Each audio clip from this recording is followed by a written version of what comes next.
Why Tren? The Cancerian with the vision. A hoodie in the bucket hat is often his decision. Why high? A king from Queens, you never disrespect. The wise OG, but what else would you expect? Why Dame? The flyest and the highest of them all. You need a perfect shot, he's the one that you should call. All three combined in a little of your time. Welcome to the show and let him ease your mind.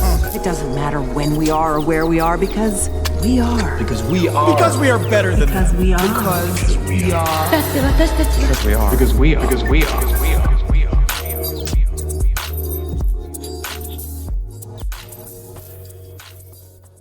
I want to start off this episode, the last episode of the year, with my shout out and fuck you. I won't typically do that, but I need to get it off my chest because it really brought me joy going into 2026. I'm not a hateful person, but there is one person in particular who I will always have a beef with, and it is a professor from my college. So let me give y'all a quick little background about me, and Damon included, because he was a part of this too. Yeah. When we were about to graduate college, maybe our junior year, we took a class called Web Series. One of my favorite classes probably of my entire college, time that I was there. Yeah. And Damon was one of the cinematographers, and we had a lot of time working together. It's probably the most we worked together in school. And it was a lot of fun, but there was one major roadblock that was there the entire time. Who was it, y'all asked? It was our fucking professor who was giving us shit all along the way. I'm not going to say it. Yeah, Kelly. I'm not going to say the full name. Let's just call her Kelly for now. If y'all those who know. But I wanted to tell a story because I went to my old college recently. First of all, shout out to Paul Pittman, the person that I think connected me and Dame the most. We used to be co-workers for a little bit before Dame went to Cali. And Shout out Paul gave us some of the equipment that we still use to this day. This camera that y'all see me on, this microphone. This is Paul right here. So much so that I listed him as an early patron because of what he's contributed to the podcast and how it's been built. So shout out to Paul. Definitely somebody that I had guiding me throughout my college career. I went to go visit him, of course, while I was on campus, and he told me a little story about something that occurred with the current web series class. I thought Neil was teaching the class now. No, he is not. So Kelly still teaches this class, y'all. And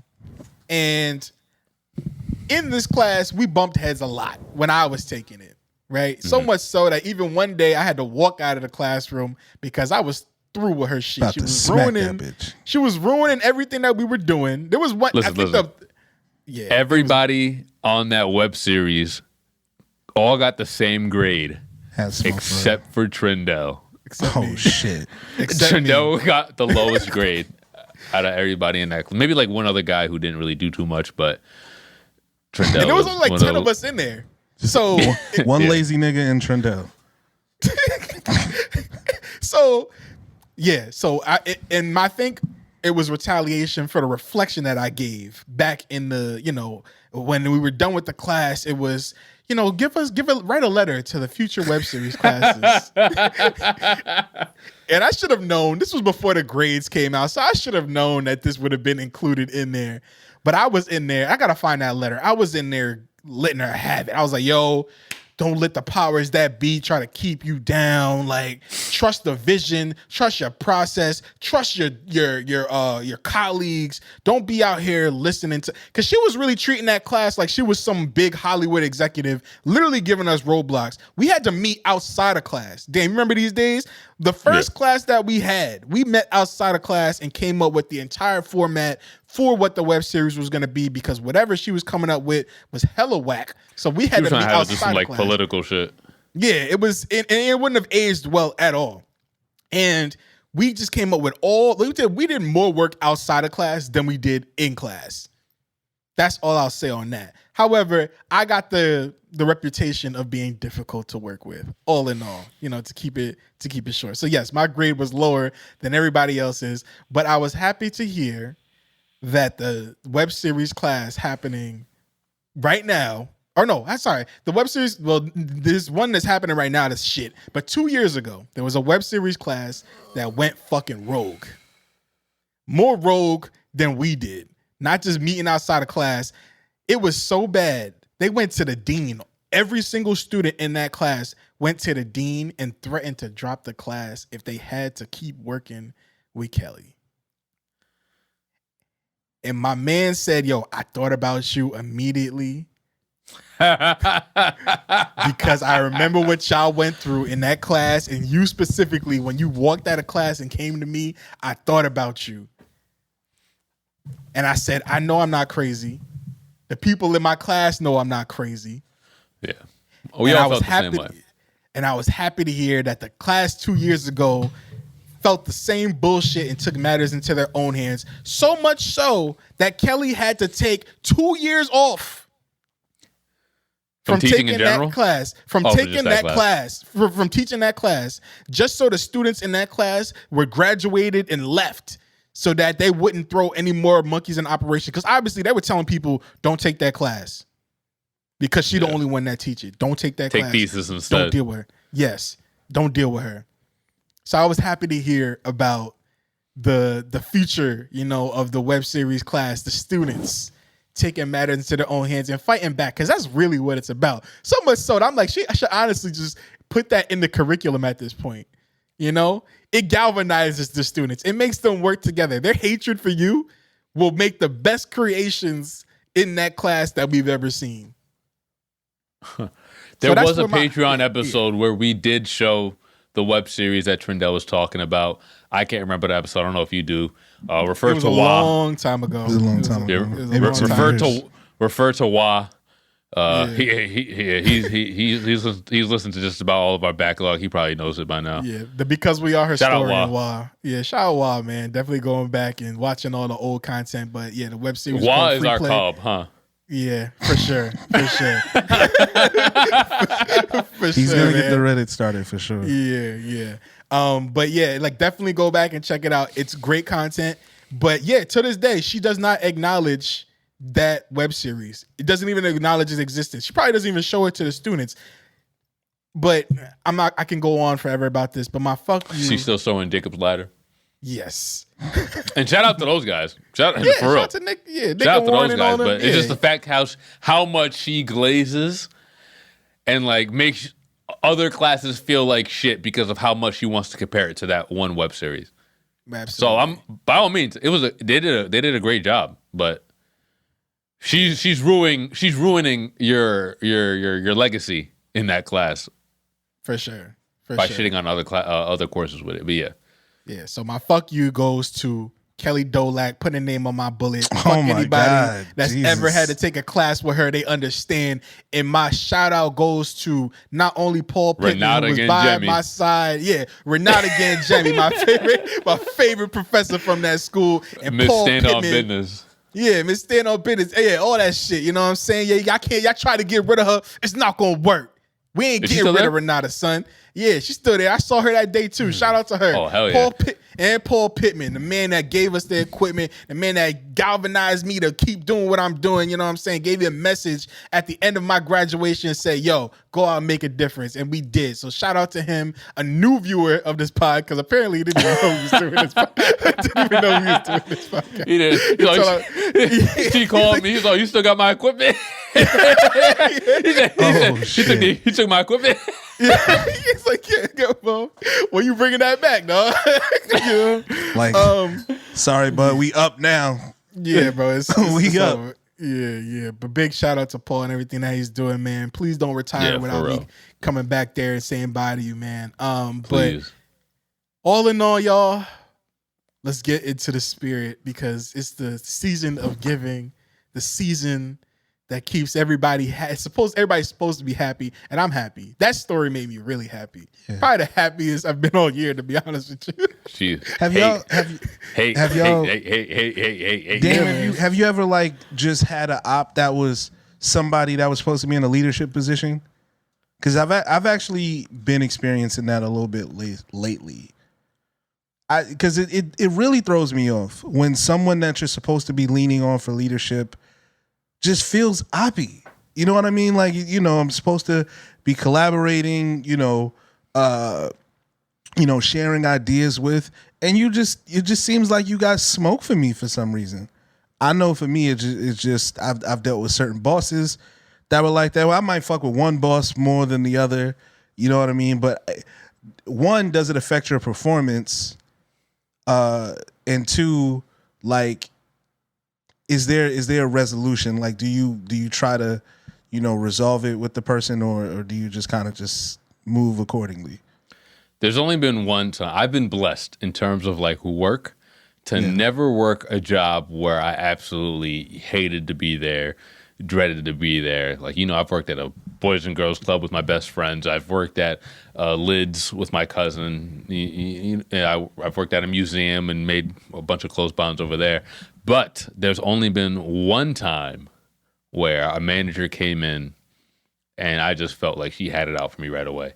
This was when I was still in California, about maybe like 4 or 5 years ago, and I had just started working at the Museum of Illusions over there, the one that I would eventually move to Miami to help open up down here. So this might have been 8 months into my role over there. I rose up in the ranks very quickly from photographer to one of the managers. So nice. I was the assistant manager over there.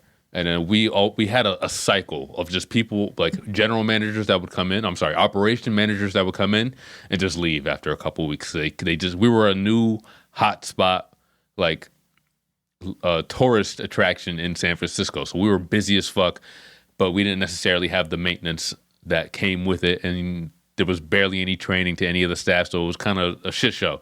So we had a rotating people just coming in and out as operation managers. This one lady came in, it seemed like she was sticks, and that was kind of a problem for me. And she just hated me from the jump, like hated everything about me, hated the way I took photos, edited photos, talked to customers. The way that you talk, the way you dress. The way that I dress. I was like too lax, you know what I'm saying? Like I don't get it. So then at this time, I was responsible for like answering emails, doing VIPs, answering phone calls, scheduling trips and all that type of stuff. So she sees one of my emails and she's talking to one of the other assistant managers and she tells her, was he on drugs when he was writing this? Wow. And to be fair, I probably did smoke some weed before. True. But, but that never ever affected any of my performance. So what happened after that? I made a phone call to my old boss.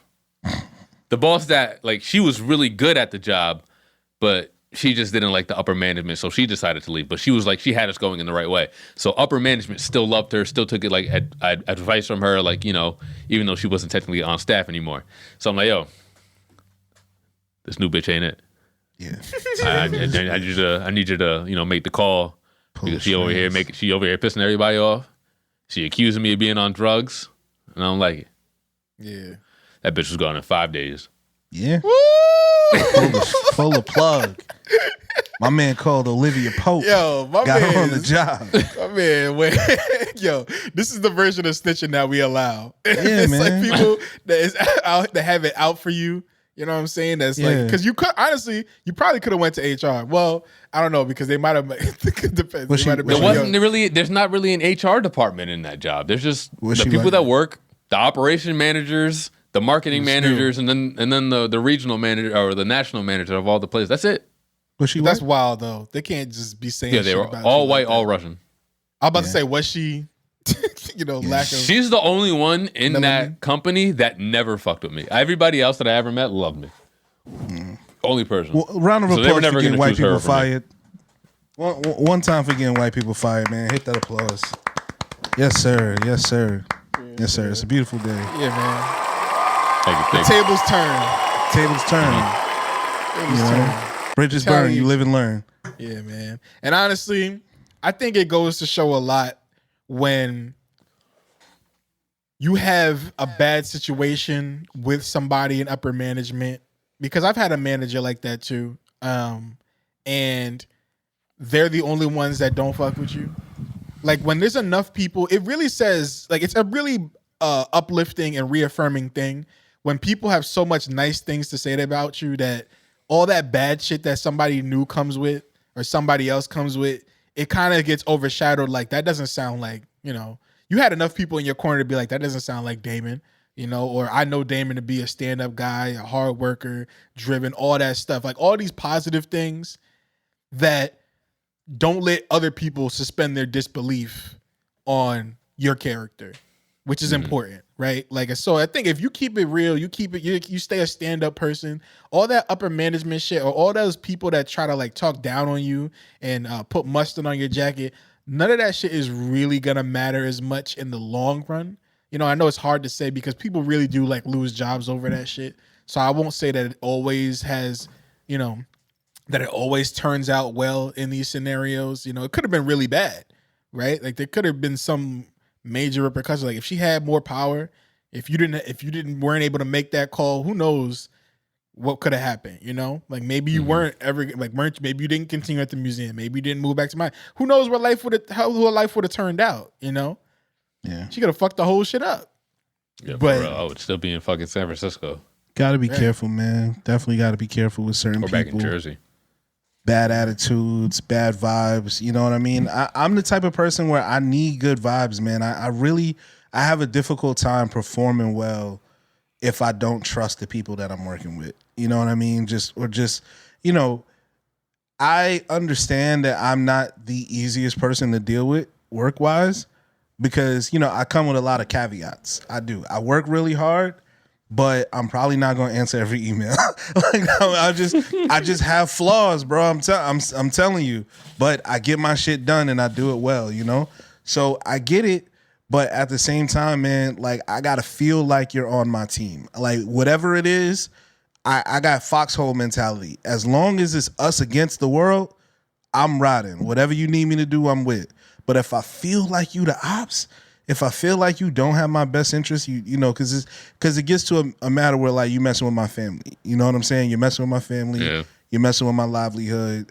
I don't play them type of games. So it's like very easy for me to cut folks off if I feel like I can't really trust them. You know? Yeah. Once I cut you off, you're done, nigga. Yeah. See, I need you to censor these next. I've never asked for this. But I need you to censor these next couple sentences. You could let it roll for Patreon, but for the public. I recently found out, and now I feel double as good. You could stop the censor right before I said. Now I was right. I knew it. Like, no, nigga, you were early. Yeah. What a wild first censor. Honestly, I was thinking about that the other day. Me and Had censor shit the most on this pod. You never asked for anything to be censored. And what a start, bro. If this is how we end in 2025. More censorship from Damon in 2026. That's what we want, y'all. Sure. More hopefully more risk, for sure. You got to start giving it up a little bit more. Absolutely. Don't worry. Yeah, for sure. But all in all, man, fuck bad coworkers, fuck bad upper management.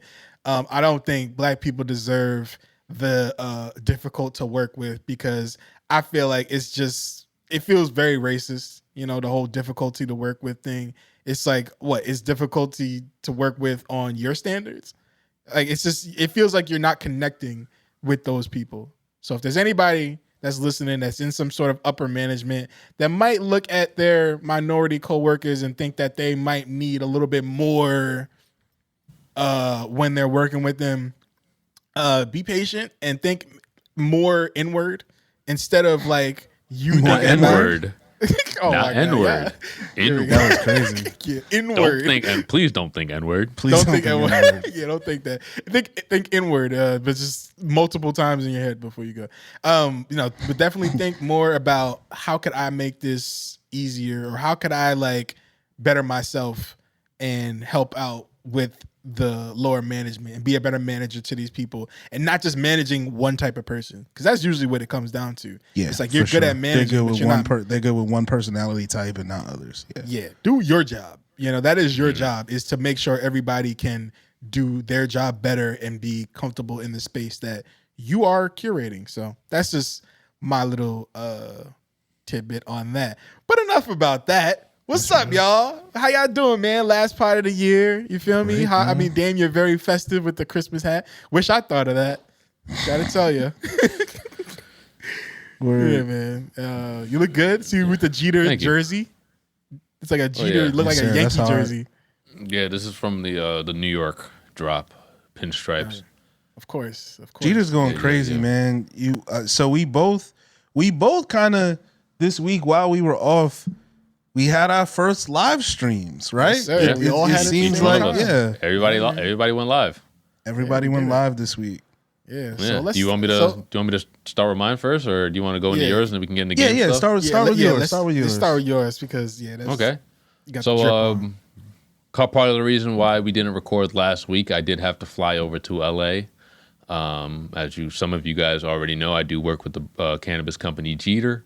And we were doing our first ever live sale. So like similar to how you see on like TikTok when they do the TikTok live sales. I think Speed did one, Kim Kardashian did one.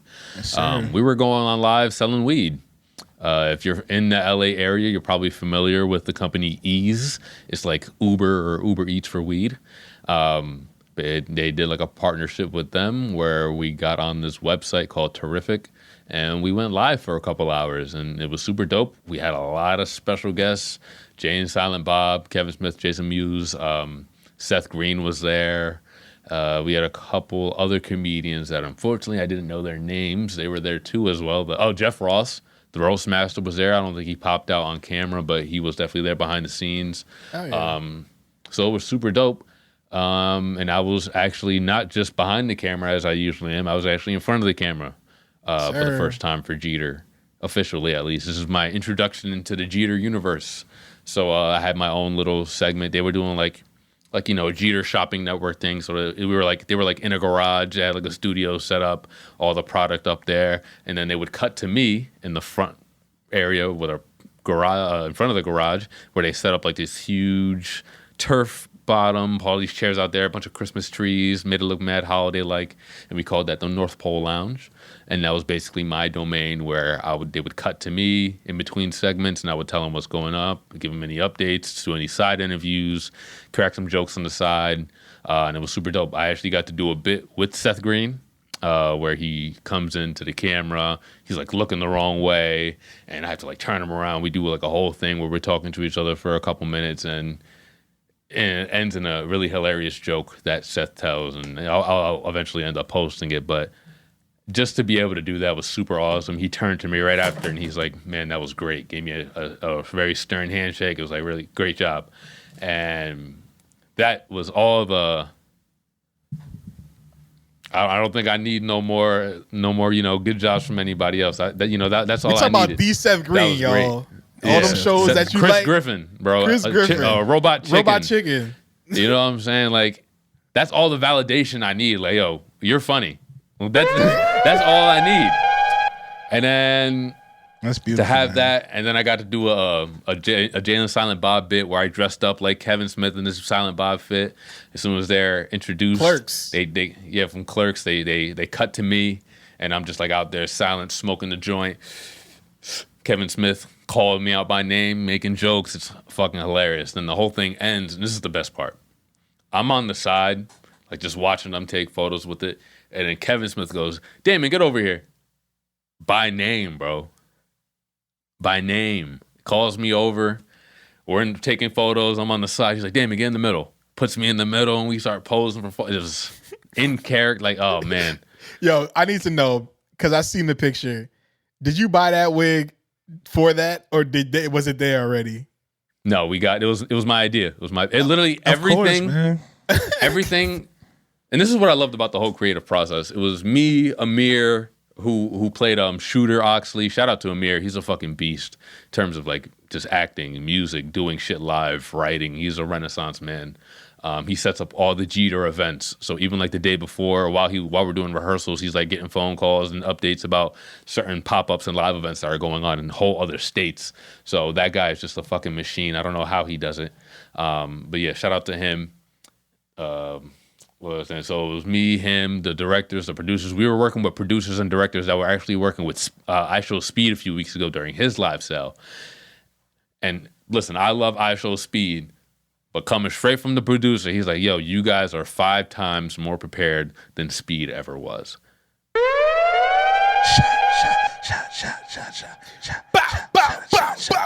Let him know. Yeah, man. Speed is a great, they said, like, in terms of, like, live selling, Speed just didn't do a great job. He's a great entertainer. He's a great streamer. But for what they were trying to do in terms of, like, sell product to buyers, he just wasn't doing it. They were like, they're in his ear telling him what to do. He would ignore him. He couldn't keep up. Like, that's just coming from the directors. So just that whole process. He's difficult the director, to work producer. With. Yeah, honestly. Yeah. And I kind of get it because then he said, like, I asked him, like, oh, like, who comes to you, who approaches you with these ideas? Like, is it him or is it like his team? And they're like, oh, his team. So that just tells me, like, he probably doesn't even give a fuck about the live sale. This nigga, I'd imagine that, because, like, he's not the one who invites the guest. Like, the producers and the directors are the people who got the guests that would come during the marathon. So it's not like Speed has a personal relationship with these people and they can make genuine, and they have genuine chemistry. And, Jeter brought in Jay and Silent Bob. They've had a relationship with these guys for 2 years now. They literally love each other. They hang out all the time. They've been wanting to partner with them before Jeter even reached out to them. So they just, and Seth Green, same thing. They've been involved with him for so many years now. They invite him out to soccer games. He comes to their suite. Like, they have a super close relationship. They just bring along people that they fuck with. And whether it be in the athlete zone with Ricky Williams and Calvin Johnson, where they also have close relationships, like, they are very hands-on owners over there at Jeter, but in the best way possible. Like, they're really about, like, building the genuine relationships that they have with people, not just doing something for a quick check. Because, oh, yeah, if we do a collab with Jay and Silent Bob, it makes total sense. It would make so much money. Like, it just really goes deeper than that. Kevin Smith's mom passed away a few weeks ago, so they made him, like, a custom box with his mom's photos of his mom, and they're all, like, custom joints and stuff like that. It's super fucking cool. His man almost dropped tears on the stream, bro. Like, and he goes on to say, like, how much Jeter means to him and stuff like that. So the stream was fun. It was emotional. There were so many moments that I will personally never forget about. I did fuck up one part where I did kind of blank, but I picked it right back up, and I got through the rest of it. I powered through. Apparently, there were broadcast issues. I know a lot of people in Florida were having trouble viewing. I know, Trendell, you said that you couldn't really get a clear picture at times.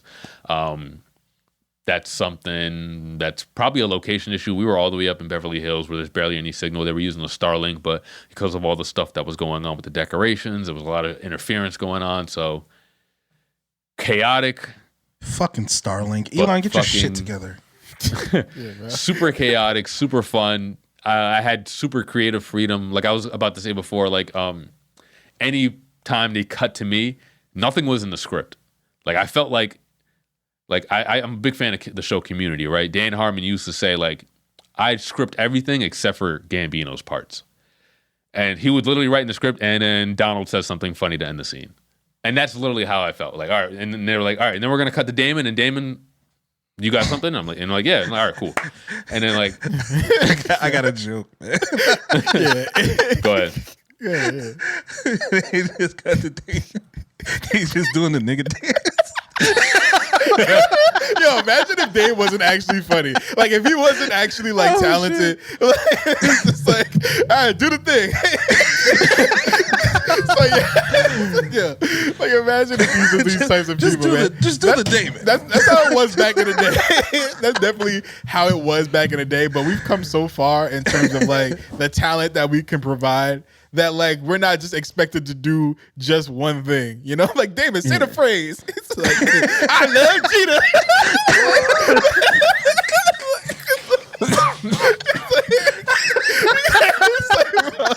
It's like, thank God, bro. Thank God we're not there anymore, bro. Yo. Oh shit! You're crazy, huh? Oh my god. But honestly, like I said, bro, honestly, we give you big props all the time, Dame. I always credit you as. But before we started recording, Haas said that I'm one of his annoying friends, or he tells people that I'm one of his most annoying friends. You are literally, Dame, one of my funniest friends of all time. Like, thank you. Top 2, probably not 2. Like when it comes to just wit and everything that you're able to provide, it doesn't surprise me that you're able to think of things on the fly. Like we've been potting for years. So like I know that you're more than capable of doing what you did. You know what I'm saying? So. I love Jeeter.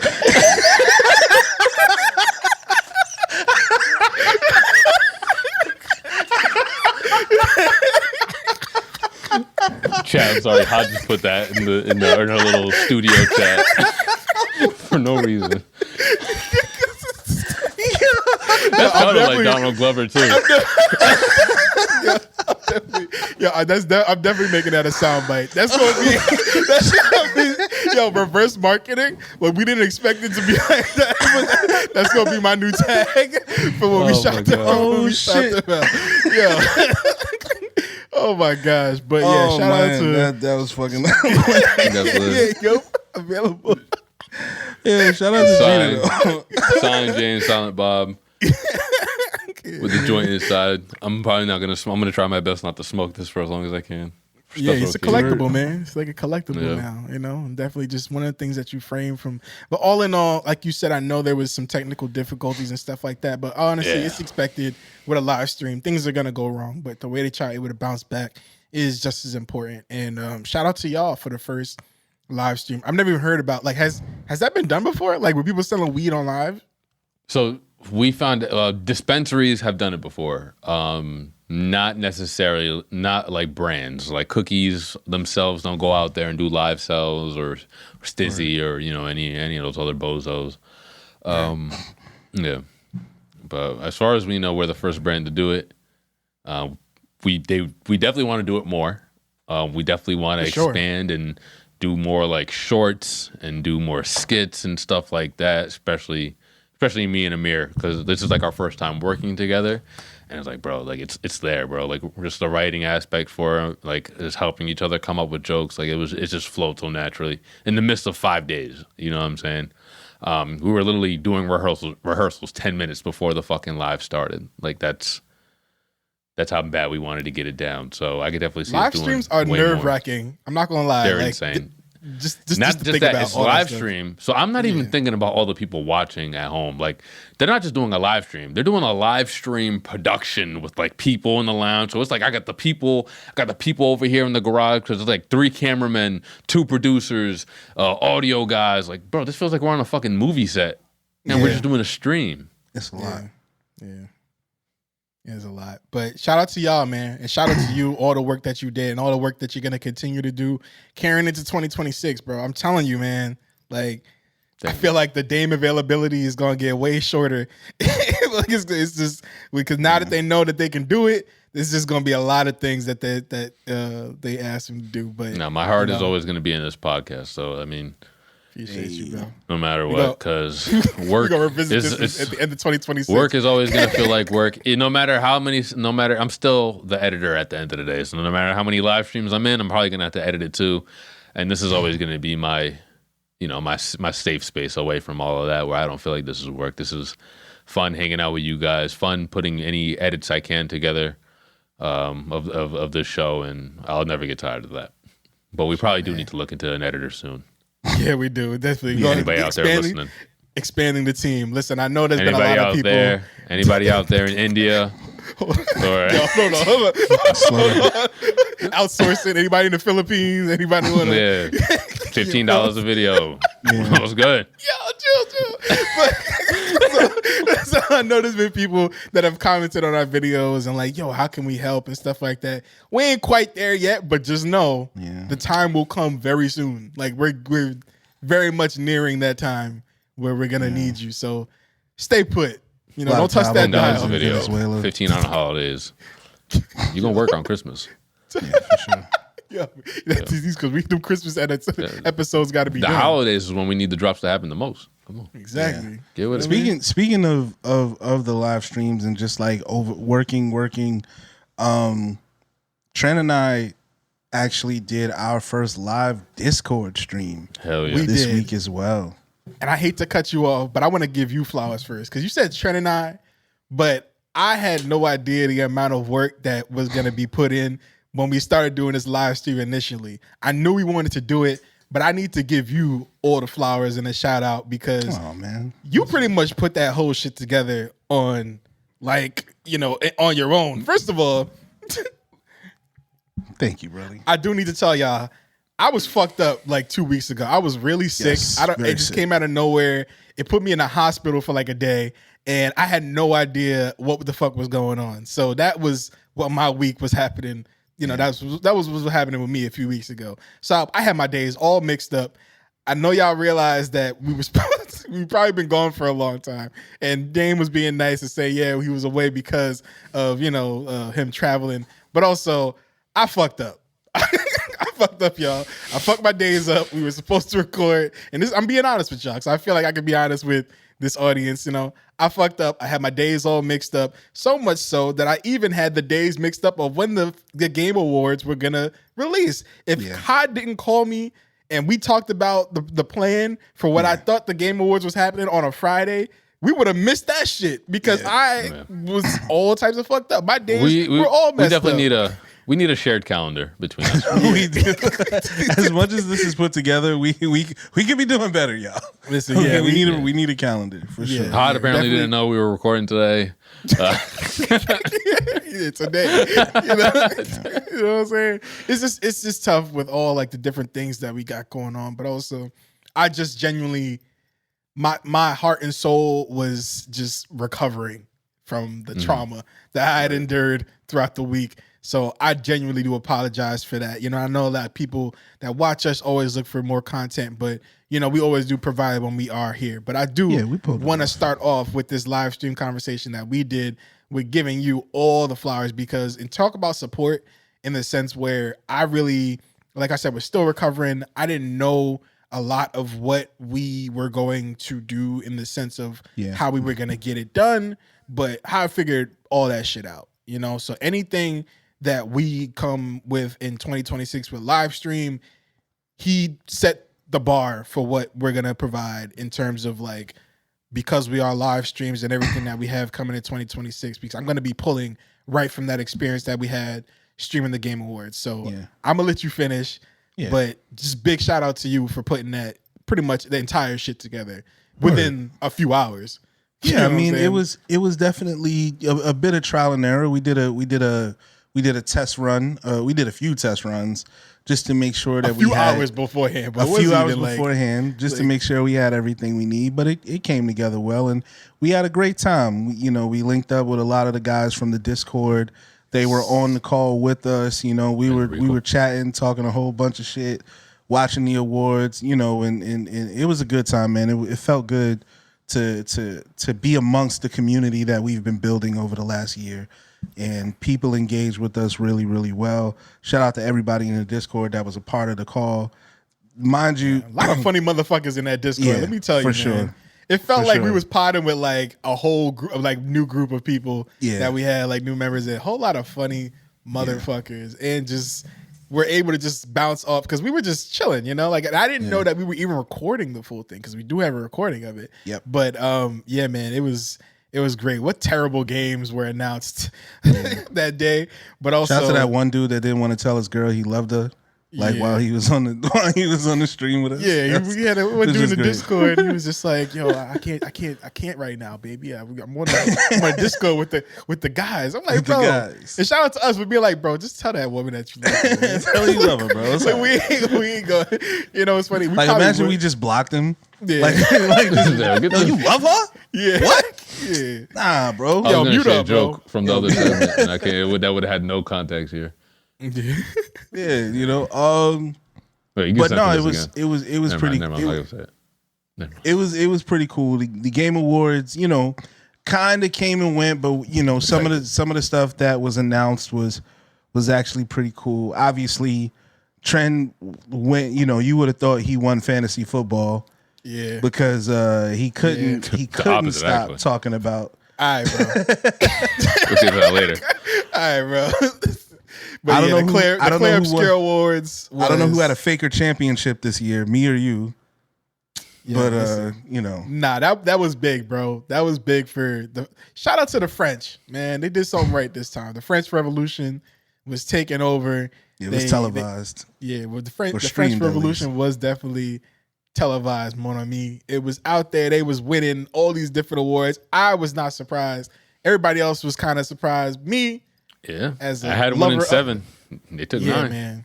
They won 9. Yeah, bro. The most awards ever in Game Awards history. So You know what's funny? Big shout out to them. I was at rehearsals when the Game Awards were happening. I tried to hop into your live.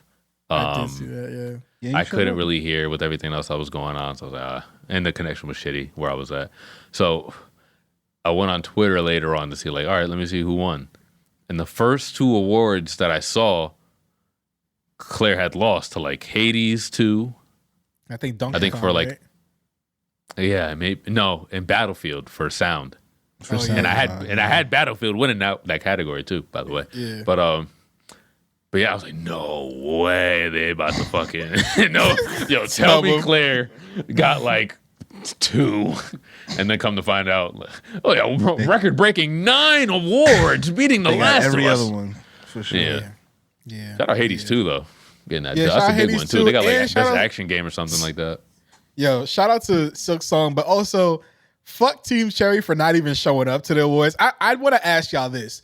If there was an award show that you're like, all right, we're probably not gonna win that much. You know what I'm saying? They probably had an idea that they weren't gonna win as much because they were nominated for a few categories and the competition was kind of steep. But the Australians, Team they didn't even show up. Didn't even show up. They didn't even show up to Did they get win there. anything? So much that Jeff, yeah, I think they won They won best one independent or something. No, it was there's 2 different best- things. There's indie and then best independent. I think I Silk don't Song. think they won either of Where those. did they win? Silk Song winner. Jeff Keighley's comment was crazy though. Best action Game adventure Award, game. yeah, best action Best adventure. action adventure game. And then Jeff Healy goes, "See, y'all won something On live, bro. That was on crazy. live." He says, "See, you guys did win something. Congratulations." Which Sheesh. felt like we all know. Yeah, that was a back. It felt like a here nigga damn award. Yeah, for sure. Yeah, because they give them best action adventure. What's the difference between that and best action game? Yeah. That's kind of definitely Are something you on that the side I want of Team Cherry or the side of the Game Awards? Well, I like think you gotta show up. it feels like here, nigga, take it. Like, what do you mean? There's a difference between action and action adventure. I mean, I guess Because action doesn't always have to be like, so you know, like Helldivers, right? There's no adventure in that game. It's just action. It's just straight shooting. I guess. And dying. I mean, and man, shit every like that. fucking mission's an adventure. You kidding me? For freedom? I know, but like there's no like real Deliberation? real story. Like Silk Song, Chill, bro. They start that game with the story, man. I know, but like You was just trying to get in your car. There's just so much action that you forget what the actual story is. You just killing. There's no time to just think about being in the actual world of Helldivers 2. There ain't no real adventure, bro. You dying like Because we're the grunts. Wait to the DLC where they have the lead, you know, the upper management. upper management. Yeah, we're just the niggas that get sent out. Yeah. Hey, this Helldiver, I went on a mission with him a few times. This man just died. Did like Helldivers win 7 anything? times. Best adventure game? Nah, they didn't win anything. They so were up best against action Battlefield and game- shit like that, though. Best action game says for the best game in the action genre focused primarily on combat. Hades 2 got that one. Action adventure Not mad at that. for the best action adventure game combining combat with traversal and puzzle solving. So the difference with action and action adventure is that the action games kind of like you get a set of mechanics, you got to kind of beat the game. I would imagine like Elden Ring, you know, well maybe not Elden Ring, but more like Dark Souls, you know, those types of Night games are Rain could have action been there games. too. I feel like Night Rain could have been. Was that nominated for that? I feel like that could have been nominated for I that don't think too. it was. Probably. But it then could've been adventure game combat. would be more like an action adventure would be more like, Legend of GTA. Zelda. Now, Legend was there a of category Zelda, for best right? adventure game? Just adventure? Well, there wasn't actually. And like best ca- RPG though, no? They did have best RPG. So let's go to best RPG because I did. This is like part of my issue with the Game Awards and kind of like I did not agree with everyone that said that Clair Obscur shouldn't have won all the things that it did, but I think there is there's a big gap between some of the games and like what they are nominated for. So Clair Obscur won best RPG up against Avowed, Kingdom Come Deliverance 2, Monster Hunter Wilds. I think that's an action game, and The Outer Worlds 2. The best game designed with rich player character customization and progression, including massively multiplayer experiences. So just not that it had to have that, but if it did have that, that would be fine. To me, Clair Obscur is a turn-based RPG. Yeah. Right? Mm-hmm. The rest of these games are action RPGs. Avowed, Kingdom Come, Monster Hunter Worlds, and The Outer Worlds 2 are action RPGs. I don't think Clair Obscur should have been in the category with the rest of those games because it's so different from a mechanic standpoint that I feel like that's one of those categories that just didn't really feel complete to me. So here's my thing with Clair Obscur and like being in that category. So I think that because there are so many different ways that you can play that game of, you could make different players that aren't meant to be tanks, and you could pretty much build out the stats however you want it with like Pictos and your stats and all that shit and like the abilities that you use and what you prioritize. That does make it fit in the RPG category. So I think it does fit there. But I will say that it's not your typical type of RPG for sure. But it does have enough of the qualities to make sure that it won that category. I'm not mad. Like I agree with you. I don't think that any of the categories that it won in weren't warranted. And big shout out to one of those awards being to Jennifer English. We talked about it before. There was like a 3 in 6 chance of them winning that anyway because Ben Starr, Jennifer English, and it's escaping me now. The other person that was Charlie Cox for Gustav was also nominated. So there was a 3 in 6 chance of them winning that. So much so that the actress from Ghost of Yote was like eating popcorn because she was like, "Listen, she's like, hell no, I'm just here for the vibes." Shout out to her for just being cool as hell. She's dope. Like take notes. Take notes, Australia. If you're not going, if you could come and just eat popcorn if you feel like you're not going to win nothing. You know what I'm saying? I do want to interject though because there is news coming out now where people are starting to kind of be like, "Oh, Clair Obscur used generative AI." I want to put this to bed because a lot of people are starting to like kind of not understand what direction the game industry is going in and how much this stuff is being done without them even knowing about it. So Unreal, like what they were generating the game with, what the devs were using the games using to develop the game, had assets, right? So obviously it takes a lot to build a game. There's a lot of different layers and functions that you need to put into the artwork.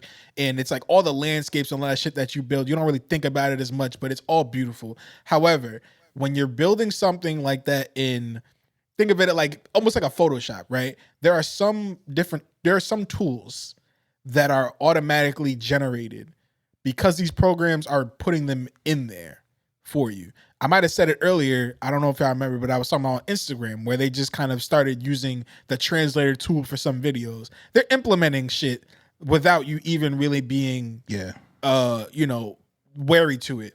And you have to go and opt out of it because they're not even asking anymore. So it's pretty much the same thing that happened with these assets, right? There were generated assets for like the water moving or like the grass or something like that. But so much so that we need to actually give them credit for going back and putting real assets in, the real developers and all the artists that were doing that. We're putting real assets in to replace the generative AI assets that were in the game that they went and patched up. So instead of just like thinking that like they use generative, because when people hear generative AI, like it has such a negative connotation, which rightfully so, they kind of turn away from the entire idea of that game. Generative AI was not used to make that entire game. It was just for the assets of the landscape and the artwork and some of those things like that. And honestly, they were probably none the wiser to it because these programs are putting them in the actual programs and not even really giving you a chance some of the time. And even if they did use it just for placeholders, they're still going back and using real artwork to replace what was done with the generative AI. So just putting that to bed on that sense, because I feel like a lot of people are starting to just talk like, how can y'all let a game that used generative AI win Game of the Year, this many awards? It's like people are just starting to hate on shit, just trying to find shit to hate about. Hardworking people. The best creators are gonna find any way they can to make their job a little bit easier. Yeah. True. You know what I'm saying? I think it's just, I heard somebody say, I saw somebody say like on Twitter, like, oh, like if somebody's trying to use it just to, make the boring parts of the process a little bit more quicker, like putting in reference images or something so they can go back later and fix it later. Like that's totally fine. Like and then somebody responded by saying, oh, if you don't enjoy every moment of the process, you shouldn't be in it. Listen, as a photographer, as somebody at this point in my life, I would consider myself a professional. I've been doing this for over, like 15 plus years now at this point. As somebody who's shot weddings, I've never met another person in that industry who's like, oh, I can't wait to go home and cull through these 1,000 photos. Oh, I can't fucking wait. Oh, I'm going to get a hard on looking over all. I'm sorry. Like, there's boring parts to the process. Not every job is sexy, man. Like, I'm sorry. Like, there's, and if I can find a way to work more efficiently, I'm going to do it. I don't have a giant team. I don't have somebody who's a colorist, or let me not say color. I don't have somebody who's wrong word. No, because I do enjoy coloring. Like I don't have like a story. What's that called? A storyboarder. Storyboarder. Yeah. So I'll have to go in there and make those crude drawing. Why would I do that when I could just go on generative AI and be like, hey, can you do this so I don't have to waste 2 hours making some crude drawings just to show my partner how I want these shots to look? Yeah. Like, I don't want to have to scour the internet to look for perfect reference photos for a vision book when I could just fucking go on generative AI and just make it right there. Like, these people are not getting paid from me downloading their images from my fucking my lookbook. I'm sorry. And it's not like you're taking those storyboards and then selling them. You know what I'm saying? Like, if you were generating these frames and then trying to sell them in like a comic book or some shit like that, that is unethical and wrong and terrible, and it's being stolen. But if you're just using it like, all right, this is the shots that I want to get for this, like none of this is I'm not selling what you're generating for me. I'm using it for like reference for what I need the talent to do for me. That's completely different.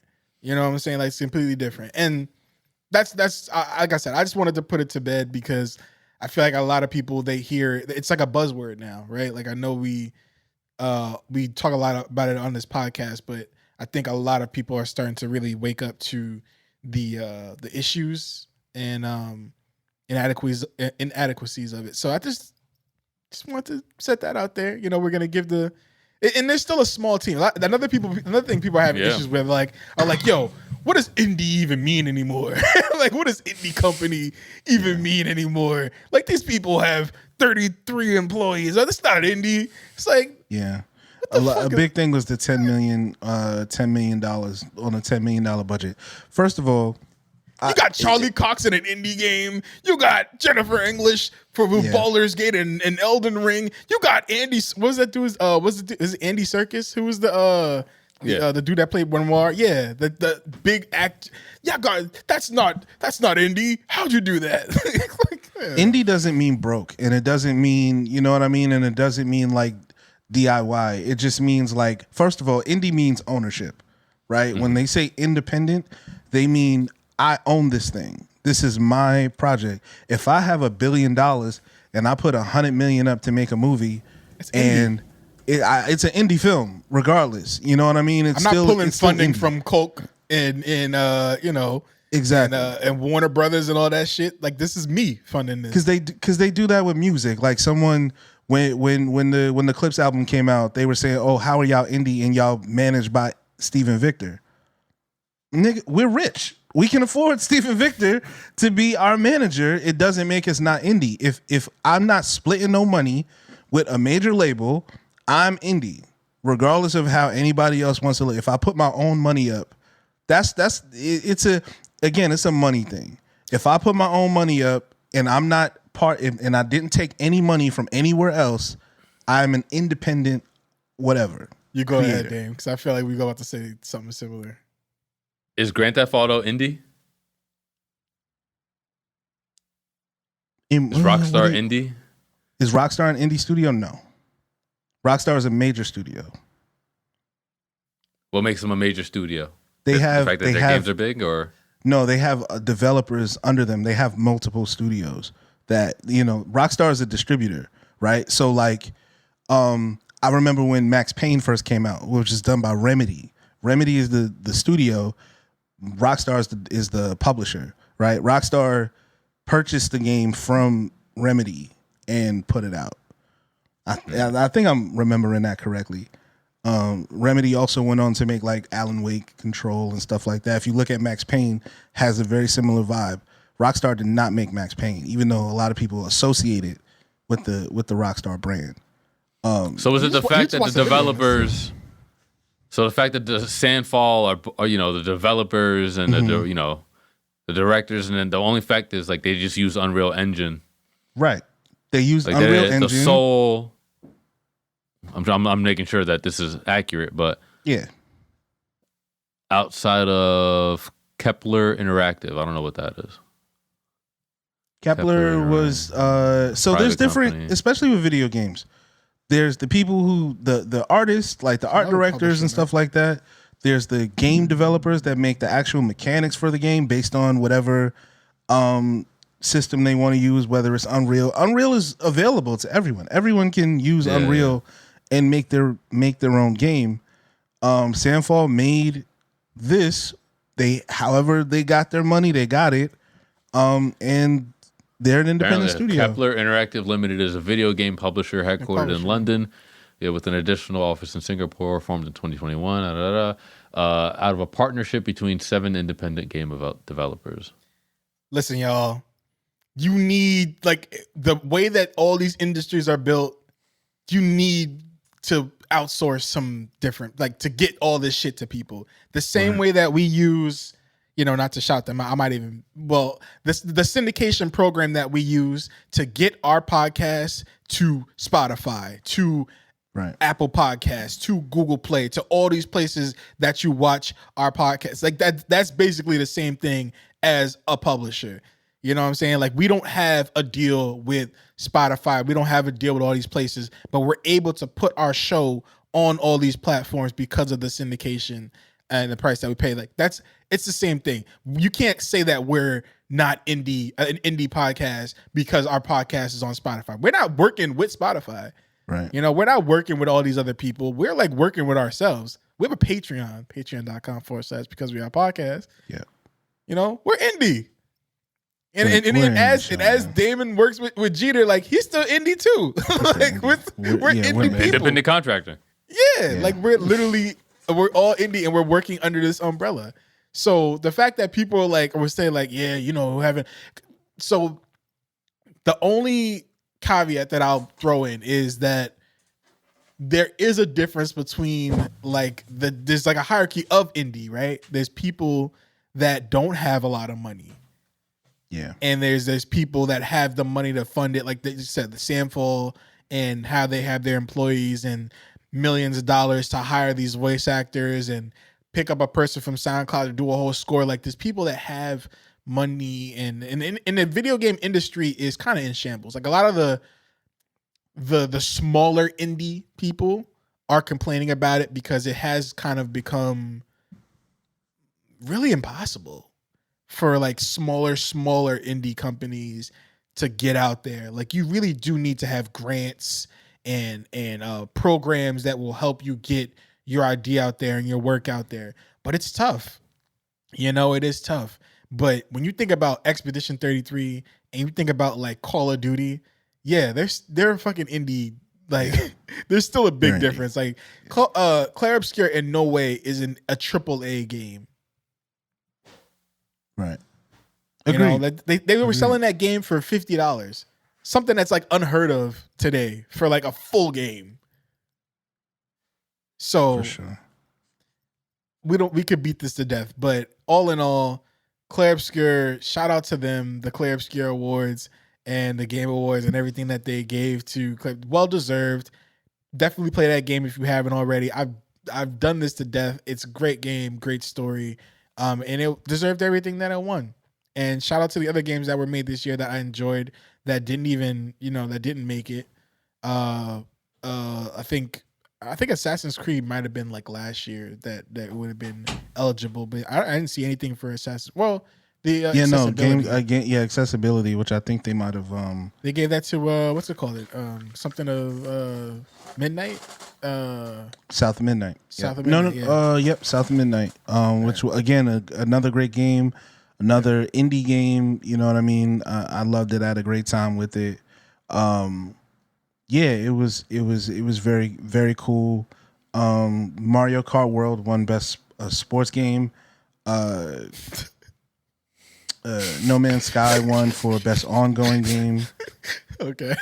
The weirdest one was probably Wuthering Waves winning for Player's Voice. Choice. Yeah, Player's Choice. Or whatever, yeah. Just very strange choice. Okay. Again, there's a big community that plays that game, but like it's like a meme almost. Like everybody was just I don't know no niggas. Yo, they were probably like the whole community. Probably we're not in that group, but there were probably a group of people that are like, "Hey, wouldn't it be funny if we all just voted for this game that nobody's played? Like we could just all just like meme it or something like that." No disrespect to the people that made that game. I don't know, but like I'm gonna need to stop getting fucking ads for it though on TikTok now.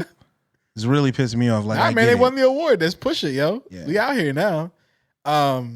Shout out to the dude that won the best streamer, and him pretty much not even. Have y'all seen his reaction to him critical. winning that award? Yeah, he's pretty much like very like, oh, okay, thanks. But that's his whole bit. I've seen his content a lot. He's an all right guy, but he's one of those people. He's one of those streamers that is who he's talking about. You know what I mean? Like a lot of times, a lot of these dudes don't really have a lot of self-awareness. So he talks about like the nerd community and like the like sweaty, streamer guys who just like don't get it and blah blah blah. Like, bro, you're kind of in that group, like, you know what I mean? And it's just like it works for him.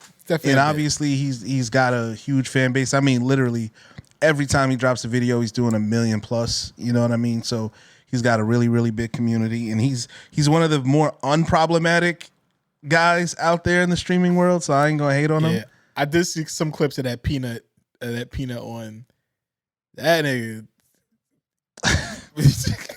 While it does seem like a funny stream, that nigga gonna get taken out. Somebody gonna take that person out for sure. Like couple of really cool announcements. Star Wars: Fate of the Old Republic. I don't know, Damon, if you're a KOTOR guy. Nah.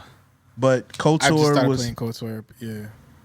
Yeah. Legendary game. It's kind of one of those games that's kind of hard to go back to. So I think I'm probably gonna do a recap vid as opposed to playing a game myself.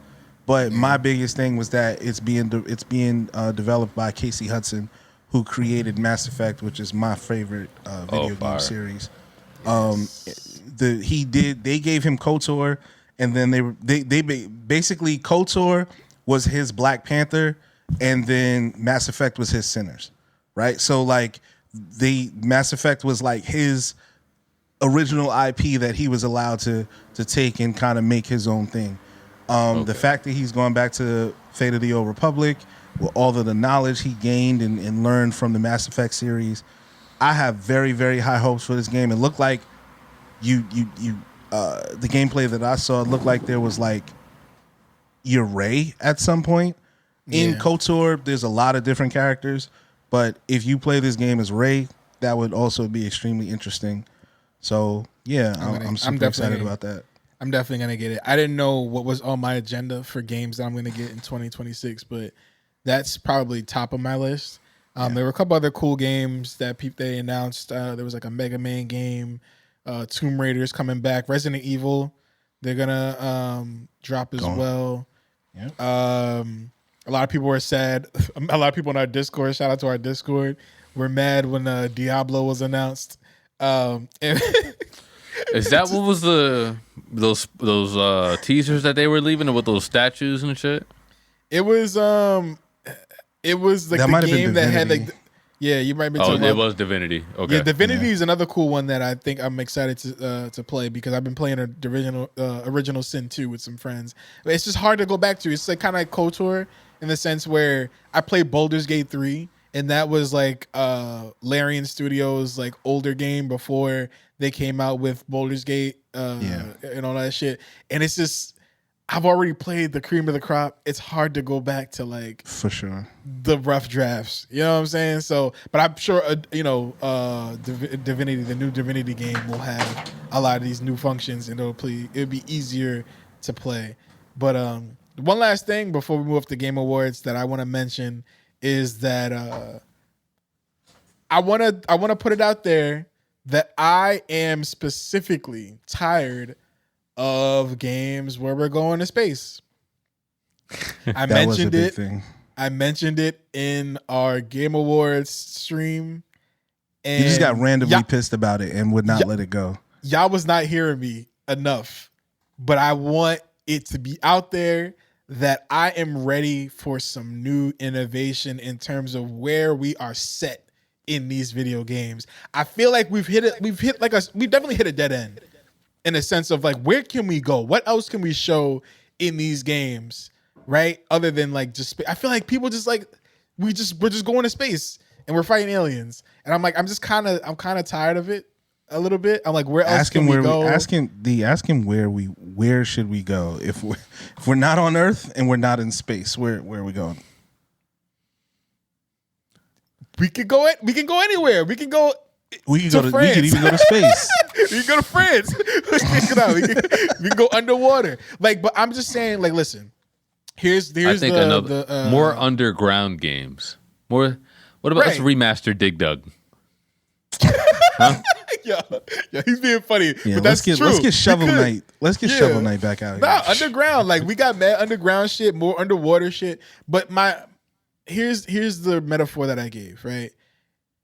Back in the day with horror movies, we started off with like, I don't know the whole history, but I'm just gonna say we had like slasher films, right? The whole thing was like the one person slashing, blood and gore. That was the big focus. And then later on, it transformed to being like supernatural, right? Like, just death itself being the villain, and it's not being like a physical person hacking and slashing you. It's like death or God or something else that was just like supernatural and bigger than like just a person walking around with a butter knife killing people. Like, but then it turned into natural disasters, twisters, earthquake, all the other shit, zombies, like all these different transformations of the horror genre. And now it feels like with action games, we're just in space and we're not going anywhere else. But like, where can we create? Like, I just want more innovation. How can we create things past space? What's next for us? That's what I want us to think about. And I know it's hard to conceive of because we just don't know it yet. But like, if we never were able to think of like outwardly things, and I hate to use this example because it is space, but we would have never got Star Wars, like the Star Wars genre of like things looking outside of where we can and like being on the ground and stuff like that. We would have never got like Star Wars and Star Trek, but we it's time to think beyond that. I don't know what it is, I don't know what it looks like, but I think we can put our settings in different places other than space. Yeah, you know what? I kind of agree, especially with the horror genre, right?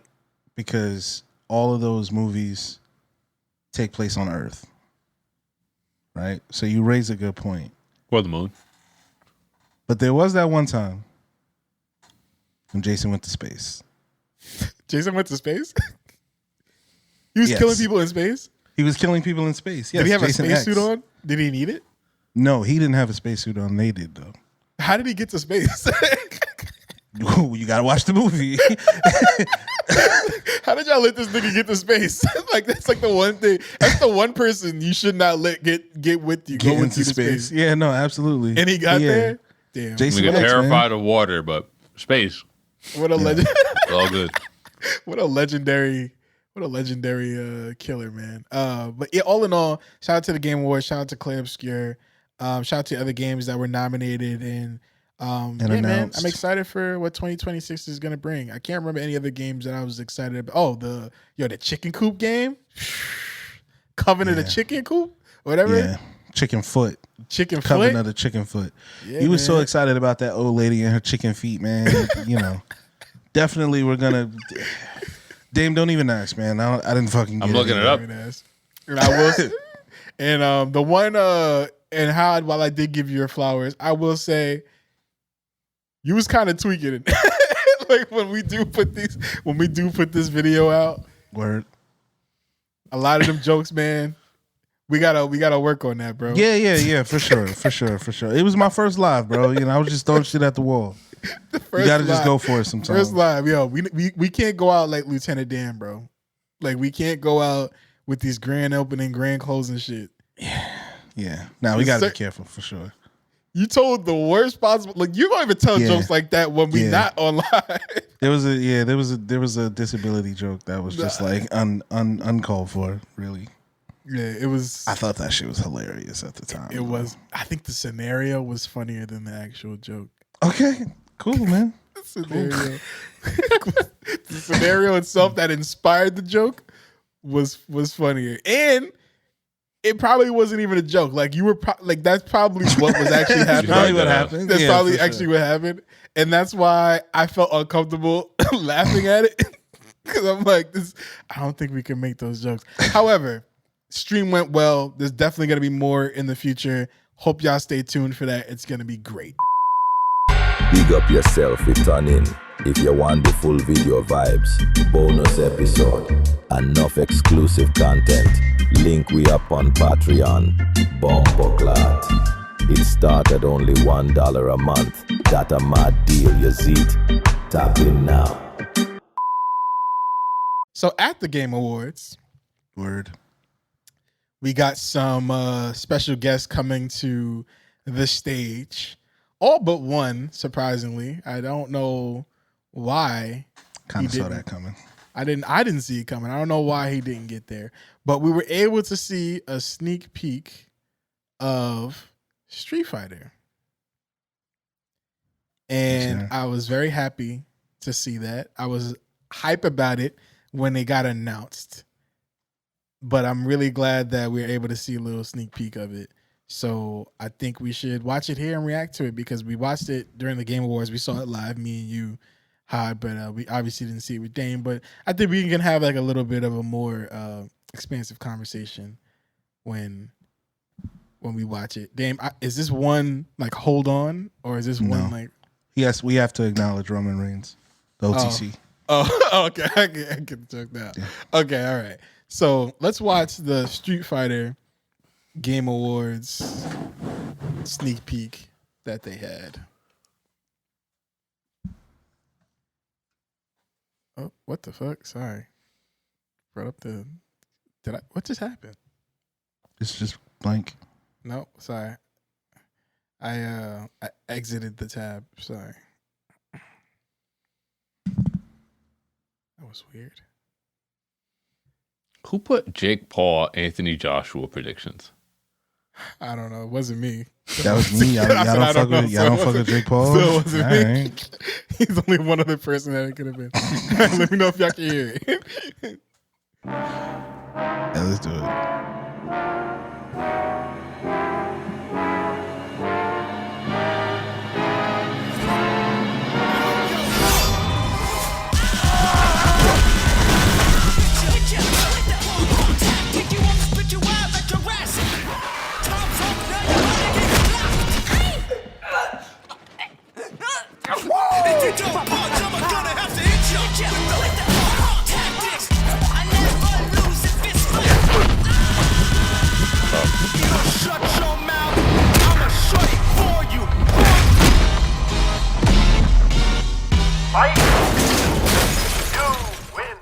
Listen.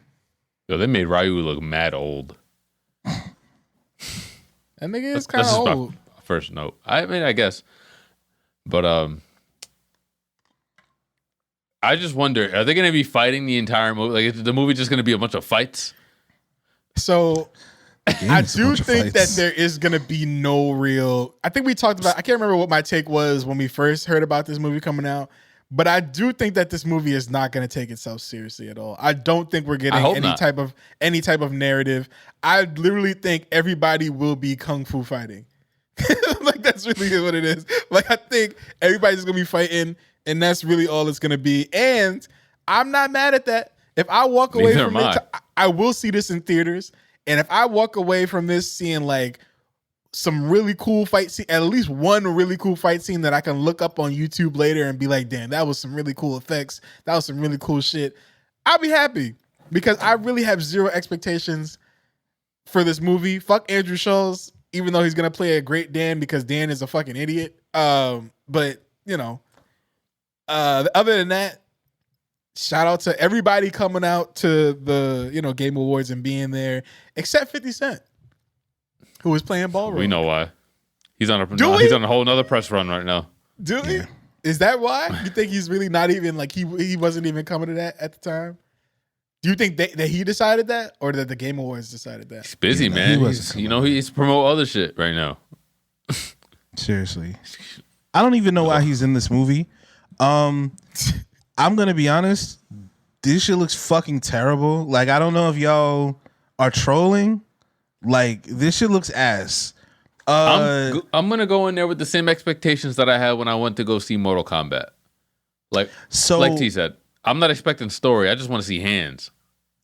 And okay, I think that the Mortal Kombat 2 movie is going to be better than this. I think Mortal Kombat 1 is probably going to end up having been better than this.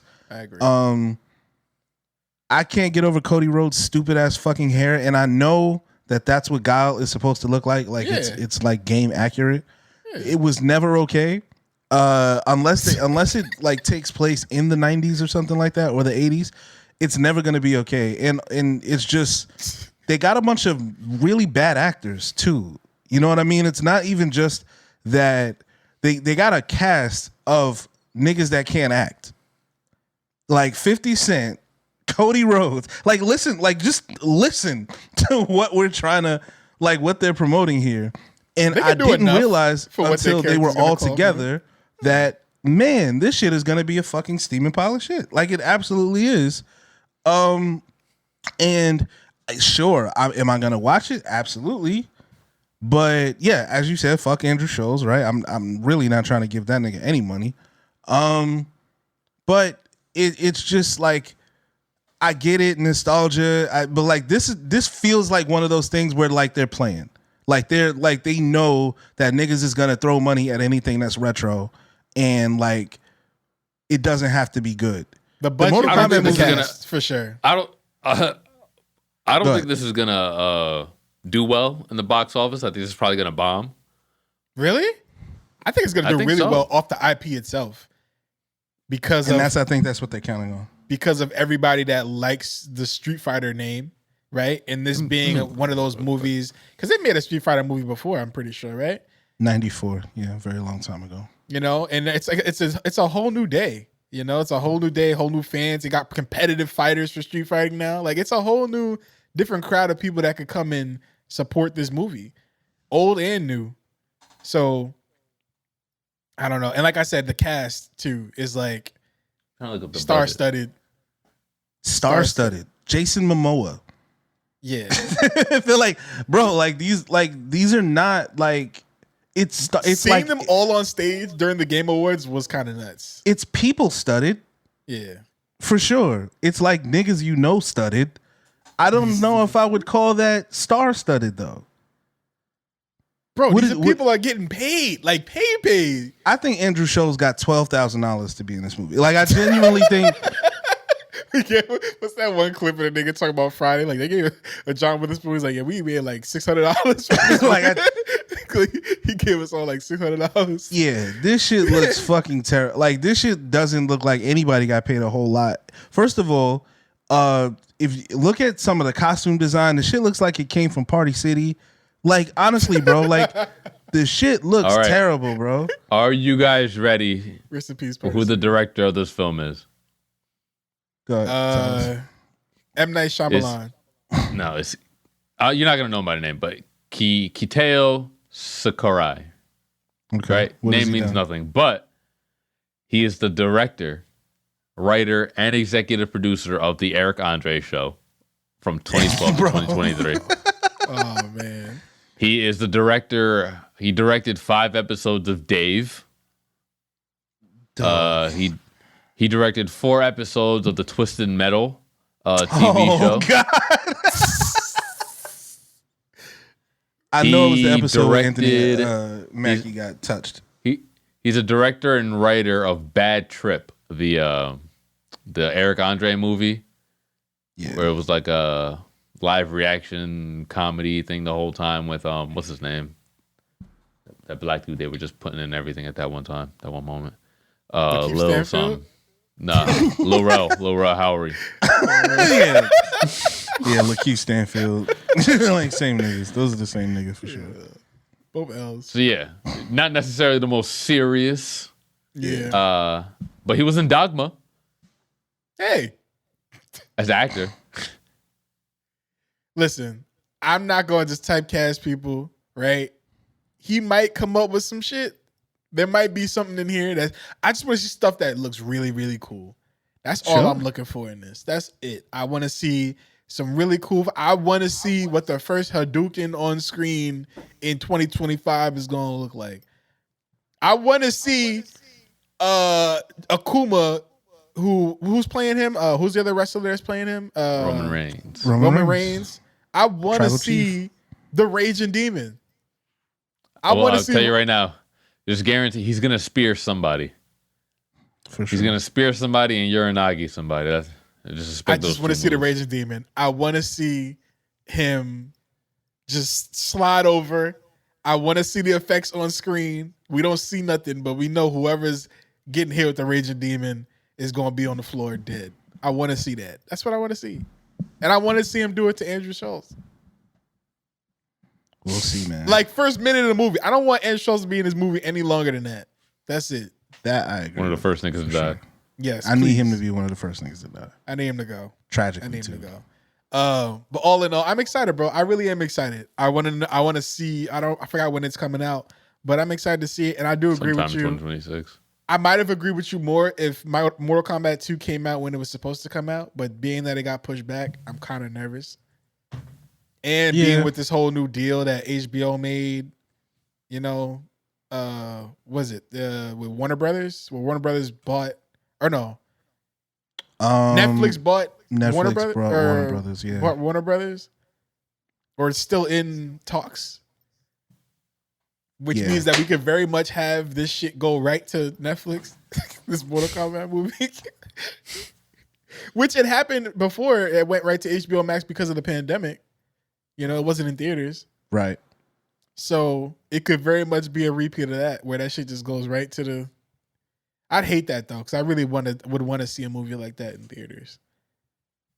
So, but we don't have to talk about Mortal Kombat. We'll cross that bridge when we get to it. But all in all, shout out to Street Fighter, man. Yeah. Shout out to... Well, there was that random shot from Andrew Schultz on stage where he tried to, like, pit Mortal Kombat and Street Fighter against each other.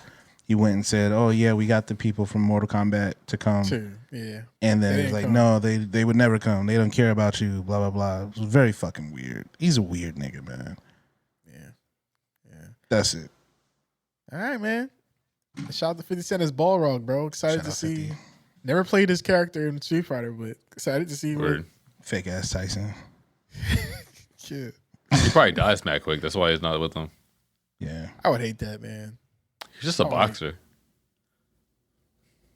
Yeah, he didn't even have no fire. Look at me. Ooh, stick a move. Ooh.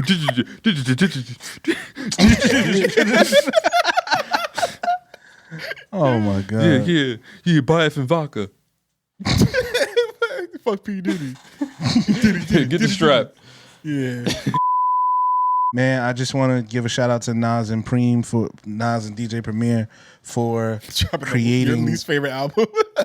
for creating that was one of the albums of the year for sure. It happened. It definitely happened. They dropped Light Years on December 10th, 11th, something like that, sometime last week. I hated it. It was a terrible listen for me. It got better towards the end for sure, but you know, I just did not enjoy the album at all. I think Nas did, you know, he had the bars, they were there, but even he seemed kind of uninterested and a little long-winded. The flow was choppy in certain parts. You could very well tell that he punched in a lot. You know what I mean? And I get it. As you get older, your breath control goes away, but it felt very sloppy. Some of those DJ Premier beats are some of the worst beats I've heard all year. Just again, it just was not a good listen for me, man. And I've never been like the biggest DJ Premier fan, but I can acknowledge that Nas and DJ Premier have some incredible albums. You know, I mean, I'm sorry, incredible songs together. And a lot of people have always kind of wanted a DJ Premier and Nas album. And honestly, a lot of people have said it, and I agree. This album is probably just like 25 years too late. Maybe if this album came out in 2002, 2003, it would have been a much easier, more comfortable listen. But at this stage, DJ Premier is 60-something years old, bro. Like, I just looked it up. He's 59. 59. Okay, I thought he sounds 67 on the album. I mean, he sounds like a nigga that don't know what the MPC does all the way. Sounds crazy to say that about DJ Premier, but I don't know, man. His hearing got to be going, because some of those sounds, again, they were like hard to listen to. They sounded like nails on the chalkboard, and I didn't really understand the direction. But concept wise, thematically, it was well put together. I probably give it a 4 out of 10. Damn. And that was mostly because Nas is still a really, really talented rapper. But yeah, no. It wasn't great. Did you guys get a chance to listen to it? I didn't. I did. And I liked some of it. Writers was my standout. I mean, I'm still like a really big fan of Nas' storytelling. I do agree with you that I felt this way when I went to go see Pete Rock live. I feel like certain producers that we love so much, we should stop asking them to produce the shit that they was producing in their prime. Yeah. We should stop expecting it, right? Because a lot of work went into it. The landscape has changed. Yeah. You know, the things that they have experienced has changed. The hunger has changed. And while they still could probably still make some great content, I don't think we should be ever putting it up against all the shit that they created that made them lovable to us. Because a lot of that time, like, it's just unrealistic expectations, in my opinion, to just always expect them to come out with hits and hits and hits. Yeah. You know? So if some of the beats aren't there, I agree. I didn't love some of the beats on there. There were some cool things on there. Like, I know you had told me to listen to the, was it the pause tapes? Pause tapes, yeah. Where he's pretty much like just talking about how he made beats and looped it and shit like that. Yeah. Gimmicky, but I liked the storytelling. It was cool to me. Like, I know it was just the storytelling of how he came to be, so how he did what he did when he started making beats. But it was pretty cool to hear that. You know, I think, yes, it is kind of late. Like, I feel like that would have hit more like back in the day. But how do you get to that point if you never have the story to tell, right? So I think it's more impactful of being able to look back at how things were made and how I had to do what I did to get where I am. And That's what that felt like to me. So yeah, like that, and then leading into Writers was some of my favorite experiences on that album. I also like the one where Rick had mentioned. Shout out to Rick, where they him and AZ were going back and forth. Yeah. On the I forgot what that song was called. My something, your something. I can't remember it either. Yeah. But there wasn't. It was a song where they were going back and forth. It was real slow though. It was like a really slow flow, but it was pretty cool. My Story, Your Story. There we go. My Story, Your Story. There was a song on there that I heard about him. He shouted out all the like female MCs. That was incredible. That was pretty cool. The sheer number of female rappers that he mentioned. Yeah. You know what I mean? Some of those names I had to look up. Like, you know what I mean? Like, I was just like, yo, who is that? I've never even, you know what I mean? Like, I love that. I love that. And my only thought at the end of it was whenever people do shout outs and songs and then they'd be like, if I forgot about you, I'm sorry, but I love you. It's like, why does that always why is that always the like, I feel like that happens so often to the point where I'm kind of like, we should just stop saying that. Yeah. Unless it's you like can't name 67 people and then forget my name and me think you still love me. Yeah. Like, I'm sorry. Like, because you don't, right? You don't. You can't. You know, and like, I think that I want to say that the reason why people do that is because they don't want it to be seen as a diss. If it's like, if I didn't include your name, I'm dissing you. Yeah. And that's why they probably just like covering their bases and being like, and anybody else I forgot that's out there working, I love you. I'm thinking about you. I hear you. It's like, no, you're not. Thinking about you. Yeah, you just named like 60-something people. Yeah. So, it reminds me of the last song on Food and Liquor by Lupe Fiasco, where he just shouting a bunch of niggas out. Just imagine if you that one engineer. Yo, I worked on 85% of this album. You just shouted out all these people on the last track except for me. Yeah. Yeah. I think Cole did that too at the end of 2014. Yeah, that song was like 10 minutes. Yeah, it sounds like 10 minutes of just him naming people. So and there were still mad people. I'm sure he forgot. Yeah, and I'm sure it means a lot to them, but I'm never listening to those songs. Do we have a best song of like people do? Is it New York shit? Where Busta Rhymes is naming off all those different like all those different cities? What do you mean? Best song of what exactly? Like of shout outs, like where it's actually listenable? My favorite is probably I skip that shit all the time. I don't give a fuck who y'all thinking at the end of y'all projects or in the middle of it. I'm sorry. I really loved the end of what was it called? Congratulations or Graduation on College Dropout. That last song where Kanye is telling the story about how he first got signed. Last Call. Last Call. I listen to that whole song every time. That story is so intriguing to me. I listen to that whole song, you know, and when he ends it with, yo, man, you think we can still get that deal with Rockefeller? Like that's, and then he's just Rockefeller. And it's just like that story is so compelling. That's probably one of those only like super long songs where he's clearly not rapping. Like you could definitely skip the song now. Oh, Blonde as well. Futura Free.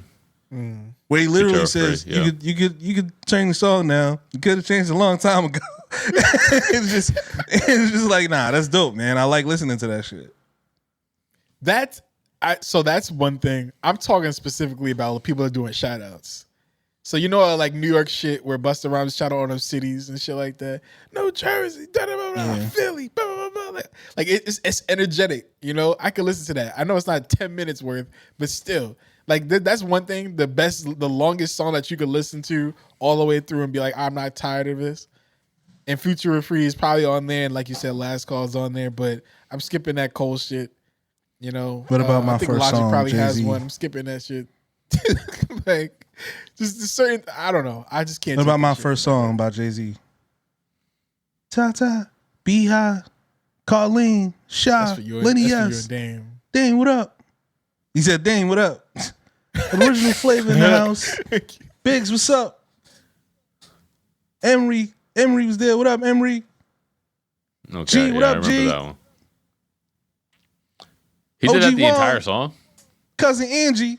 Yeah, he go beat. Baba Love, rest in peace. Biggie Smalls, rest in peace. My pops, rest in peace. Aaliyah, rest in peace.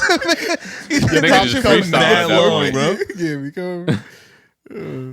Yeah, nigga, Elvis, rest in peace. Like the nigga, like, hey, bro, you doing a Just lot. naming My niggas third now, grade bro, that teacher, died. rest in peace. Just naming people that died.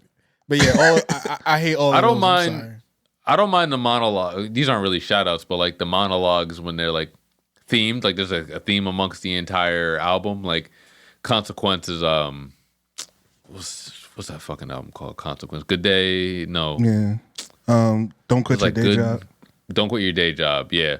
Where it's like him talking to his mom about first getting fired, and at the end he's like, I think it's who knew my luck would change. He gets the job and all that type of shit. Or like at the Camp by Childish Gambino, where I think the song is called Power. It's like one of the last songs where he talks about his experience with this girl that he met at summer camp, and they were on the bus together. They fell asleep, and he walks up and she's gone laughing with her friends at him. Like I enjoy those type of monologues, but yeah, I can't sit through a whole bunch of shout outs unless you're telling people to shut up too.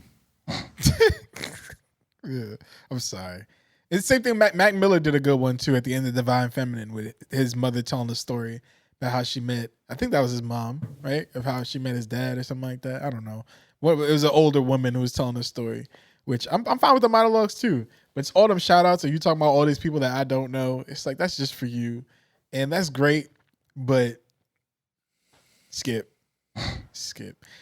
But yeah, shout out to Nas and Preem. I think we should stop asking certain producers to make albums, man. It's okay. I think so too. You've given us enough. You can stop now. And you can rest. You stop. Who was that? Was it the do. RZA that produced that beat online or like in real Cassidy? time? And no, Cassidy too, but like the RZA, I think it was, right? Who they were like, they brought him in and they were like, yeah, can you make a beat on this? Oh, the beat thing? Yeah, Yeah, the classic beat thing commercial. Yeah. This nigga made the worst fucking beat ever, bro. Just had like Sports Center. Yeah, and nigga just, he was going hard, man. That shit And it's was like, awful, but he made bro. it, right? He made it. It's raw. It's his. It's all his. That shit was ass, bro. That shit looked like an alien too. Like the whole device looked terrible, bro. It was very, it wasn't ergonomic. It was really a terrible piece of equipment. Yeah, but that's And you happens, could tell man. 'cause he Sometimes made the some creative shit on that. process, sometimes that shit doesn't come right away. You know, sometimes Like it me. takes time. Yeah. All right, bro. Last topic of the year.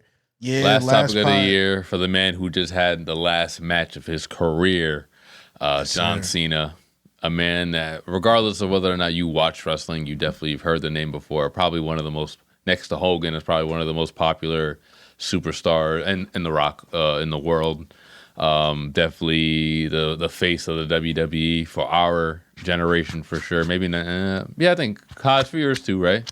Yeah. When did you start wrestling? No. It would be Stone Cold or The Rock. Yeah, it's like Stone Cold or Rock. Yeah. But I mean, John Cena had double the career, both of them in for length, sure. you know, in terms of like not taking too many breaks, being the guy that the company can count on no matter what. I mean, 17 championships don't just happen in the matter of 10 years, you know, unless you're Charlotte Flair. But yeah, shout out to John Cena. As much as I've complained over this last year during his tour about some parts of it, you know, particularly like with the Rock stuff, the Travis Scott stuff, the Brock Lesnar stuff, I feel like they paid it off in having great matches. I think that AJ Styles match is probably one of my top 3 matches of all time that I've ever seen. I still find myself going back to that. You know, the little storyline he had with Dom in the Judgment Day and how they paid that off at the end, I was totally cool with it. The match that he had with Cody the second time is also up there for one of the best matches that I've seen this year. He's done an awesome job provoking emotion from the viewers. I'm jealous of every single fan who was able to see him live during this last go-around. He wasn't phoning it in. You know, he was going out there doing shit that he said that he would never do again. The fucking top rope leg drop fucking insane. He said he stopped doing that move for a reason, for him to pull it out in his last match at the age of 48. Kudos to that man, bro. He definitely has the body to make it seem like, if he wanted to do this another 3 years, it looks like he can. Obviously, I don't know what he deals with on a day-to-day basis in terms of recovery and everything like that. And I know he's a busy guy, destined for much bigger and greater things, but what he was able to do in his years in the WWE will never be forgotten. I truly believe him when he says that I am never wrestling again. Wrestling is typically an industry where nobody retires. Everybody always comes back for some reason. But when John says it, I believe him. So it was an honor to be able to watch that last match. And it was an honor to be a fan for all these years. Shout out to Big Match John. Yeah, shout out to him. I wanna talk about the ending. A lot of people felt like it was controversial. There was definitely a mixed reaction, and I feel like even days later, it's skewed more towards the negative side. Obviously, they had a whole tournament, the John Cena's final match tournament. Gunther won the tournment. I think he beat LA Knight, or it was CM Punk. One of them. Yep. He beat one of those guys to be the one to have the final match of John Cena's career. And it was interesting because, like, during the match, there was a lot of there wasn't a whole lot of intrigue because it felt like Gunther was like purposely like negging the crowd. Like he would spamming moves. He would do the same move over and over again. I think at one point he hit John with like 7 clotheslines, and like not in a row. He would clothesline him, walk around the ring, wait for John to get up, and then clothesline him again. And like he just kept doing it. He spammed him for like 5 minutes with just clotheslines. And a lot of people were like, what the fuck is happening? And eventually John Cena does kind of like power up, Super Cena. The crowd is chanting Super Cena because they're expecting him to like put on this incredible effort. But again, it just seemed like Gunther was taking it to him for most of the match. He kept putting him in chokeholds and, saying, you're going to tap. And John would power up, but then Gunther would knock him back down until Gunther gets him in the rear naked choke for the last time, and a smirk comes across John Cena's face, and he looks at the ref, and he very softly taps Gunther on the arm, signaling to the ref that he was tapping out and he was going to give up the match. To the chagrin of 30,000 people in the audience, everyone was flabbergasted at this ending. How could John Cena just give up like that? His whole thing is never give up. How could John Cena tap out to Gunther? And, it's just people were not satisfied with the ending of the match. It's time to give up. That's what you're saying. I think it was pretty poetic. I do. I think it was pretty poetic in not that I'm giving up, but in that I gave it my all. And this is what I have left. I'm going to go. Right? He went out on his own terms. And a lot of people are saying, Triple H eventually came out and people are chanting, you fucked up. You fucked up. We want Vince. We want, which is insane. It was really, really, really nasty stuff. But I thought the ending was actually pretty poetic. I enjoyed it. The match itself, Gunther is a heel, guys. He's a real old school heel. You're not going to cheer for him. He's not going to put on bangers. That's not what he's there for. He's there to make sure that you go home upset. And for that, I think he did his job. And I think that's what John Cena wanted. So that was my take. I thought the match gave exactly what it was supposed to give. And I enjoyed the ride. Yeah, they couldn't have picked a better final opponent than Gunther. Gunther is a wrestler's wrestler, man. He works slow. He's going to target one part of your body And with the clotheslines, what's he targeting? This whole neck area, your neck, your shoulders, getting all that worn out. He tried to go for the sleeper at least a good 7 times. And John fought and fought and fought until, like you said, it was time to just let go. It's time to give in. I can fight as much as I want to. I've been fighting for so long. I could scratch and claw, but I've had enough. I see my sunset. And John's always talking about earning the sunset, and I feel like this was his sunset on his career that he felt like he earned.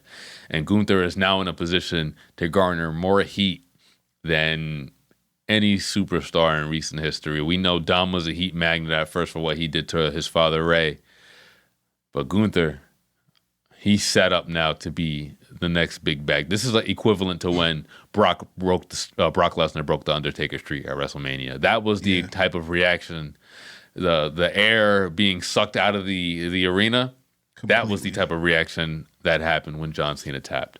Total silence, shock, tears, crying children, all of that, crying adults, all of that. And now they're playing into it by having they're doing the storyline now where everybody backstage just hates Gunther now because of the way he did the "you can't see me" to AJ Styles before leaving the arena. Like he's so perfect for this. Like the European, just like, oh, I'm so much better than all of you, like just scoffing at everybody. It's just, he doesn't even have a championship right now.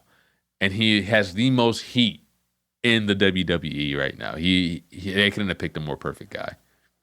And I think that's next. I think, AJ is also in his last year. I think AJ Styles getting sent out of here by Gunther is definitely what we're looking at for WrestleMania coming up. And, Randy Orton is the legend killer, but I think Gunther is coming for that title, man. I think Gunther is coming to be the new legend killer. Goldberg and John Cena now. Yep. And if he does AJ Styles, that's a better list than Randy Orton. That's a good 3.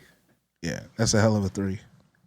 Yeah, because every single time Randy ended somebody's career, they came back. Mick Foley, and fucking what's his name? The angry nigga, Roddy Piper. Yeah. Who else was he fucking RKOing back in the day?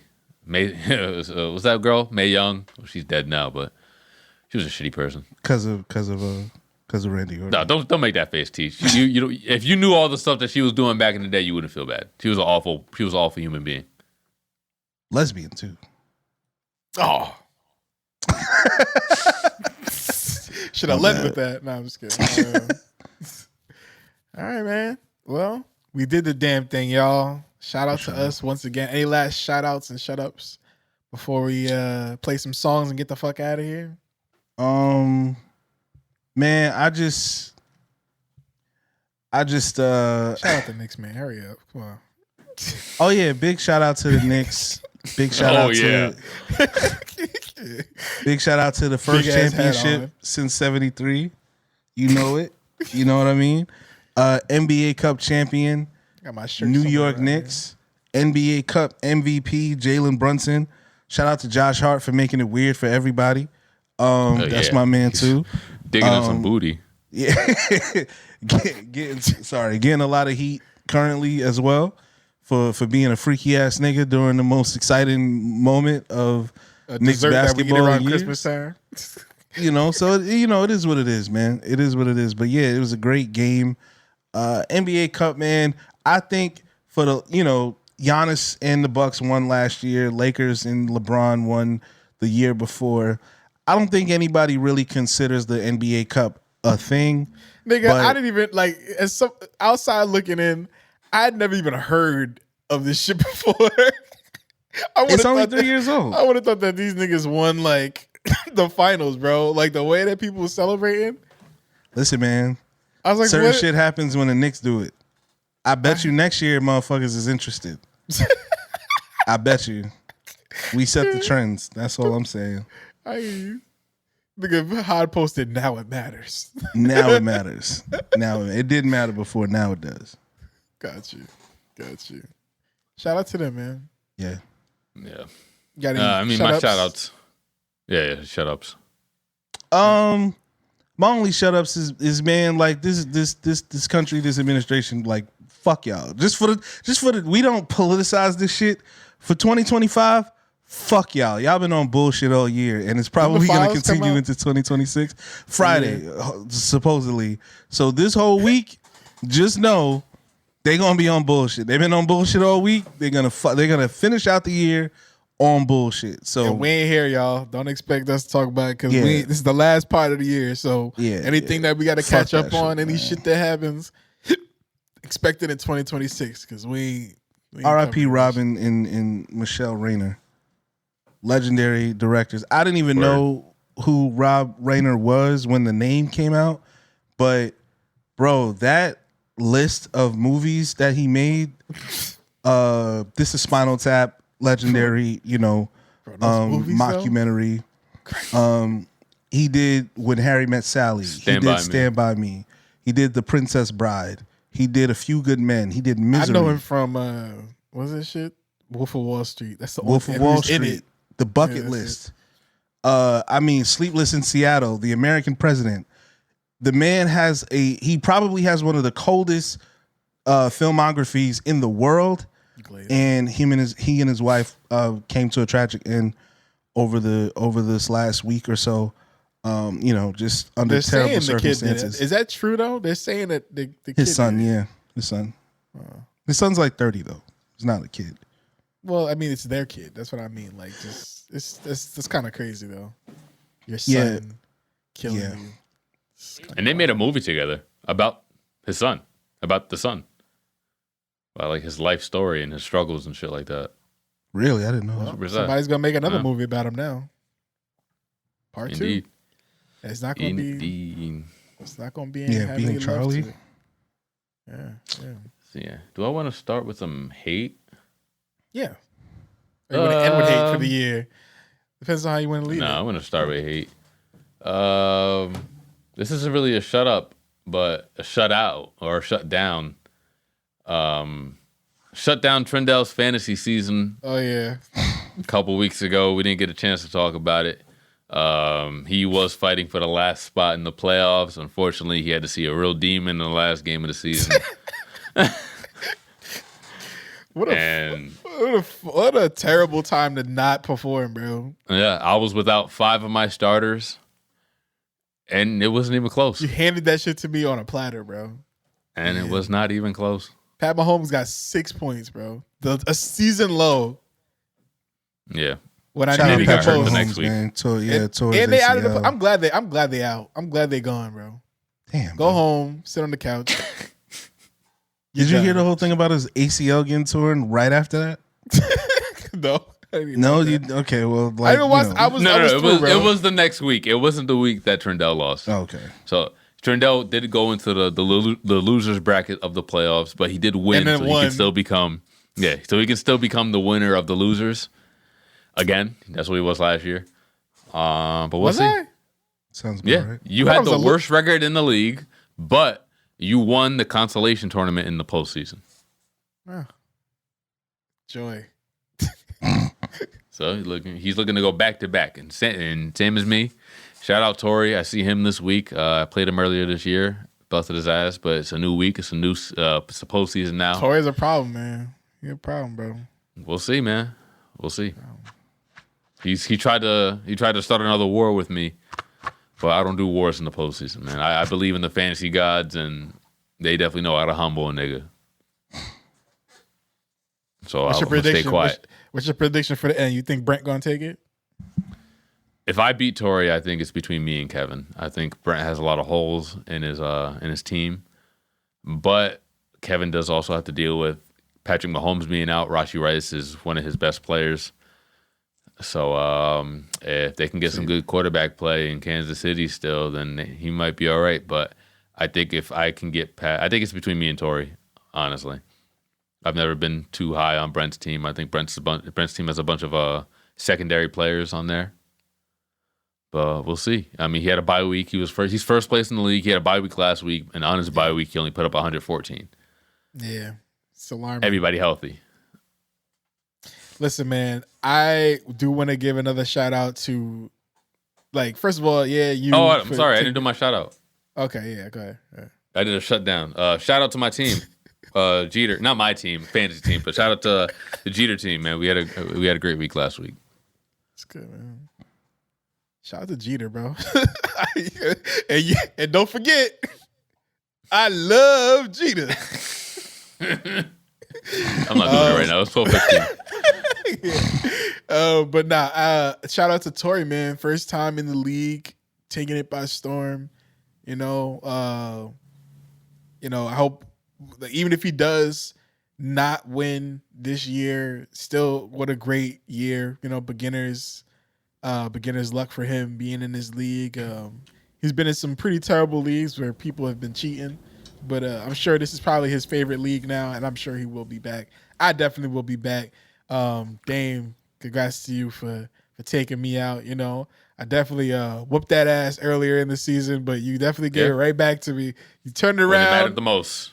Yeah, exactly. When it mattered the most, I could not perform. And so for that, I will say shout out to you, but also shout out to you as well. You were getting both my shout out and my shout out.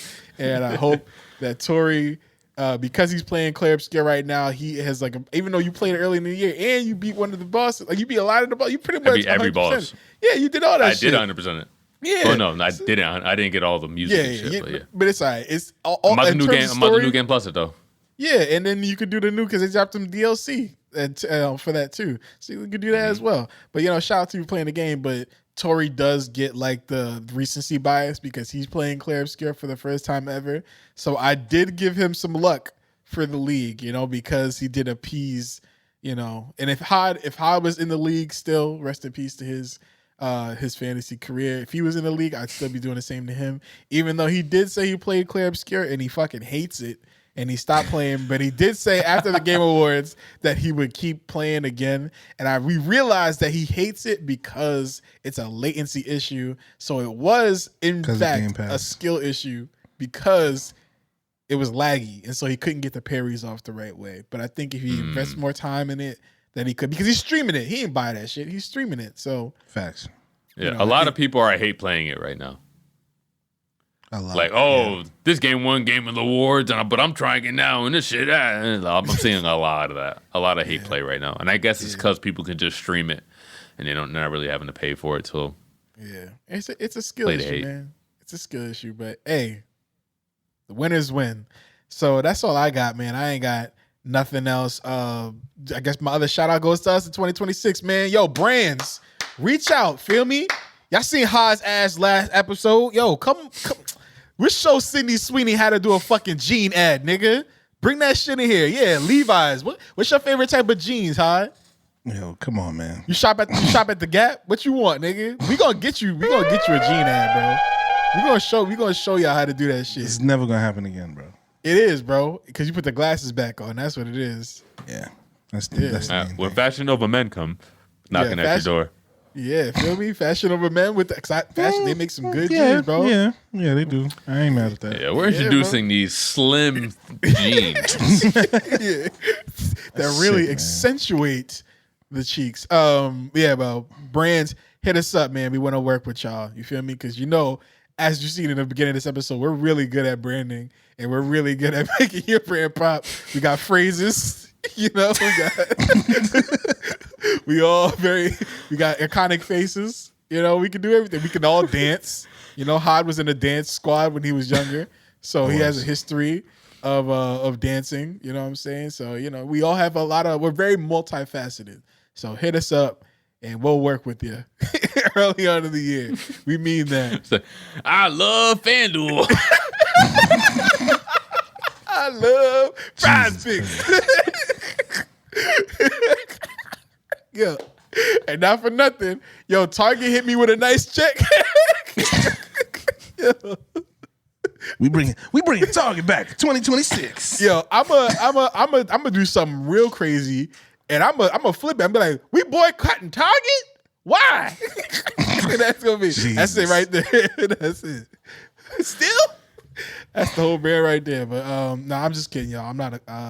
We need to stop using this just came to me now. We need to stop using the phrase boycott.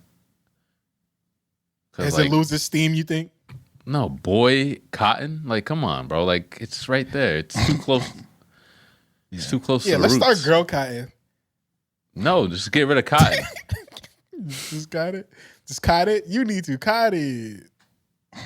No cotton. Sorry. No cotton. There's nothing. No boy cotton. No girl cotton.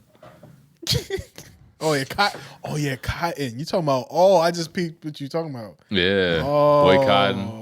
Boycotting. I'm boycotting. Yeah, these niggas would be boycotting, right? Yeah. Well. It always comes back to cotton. Yeah, we need to find a sexy way to talk about revolting, in 2026. Let's leave boycotting in 2025. I sure hope there's no question that I sure hope that doesn't get clipped out of context.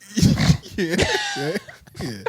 Anyway, let's play some songs and get up out of here, man. Last songs of 2025.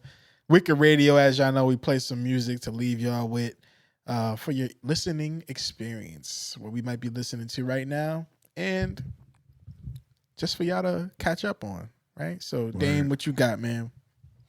I'm going to be playing something for one of my homeboys featured on an artist that I really fuck with. So this is Royale featuring my guy Sule, produced by Animal Beats. This is Fabric of the Molotov.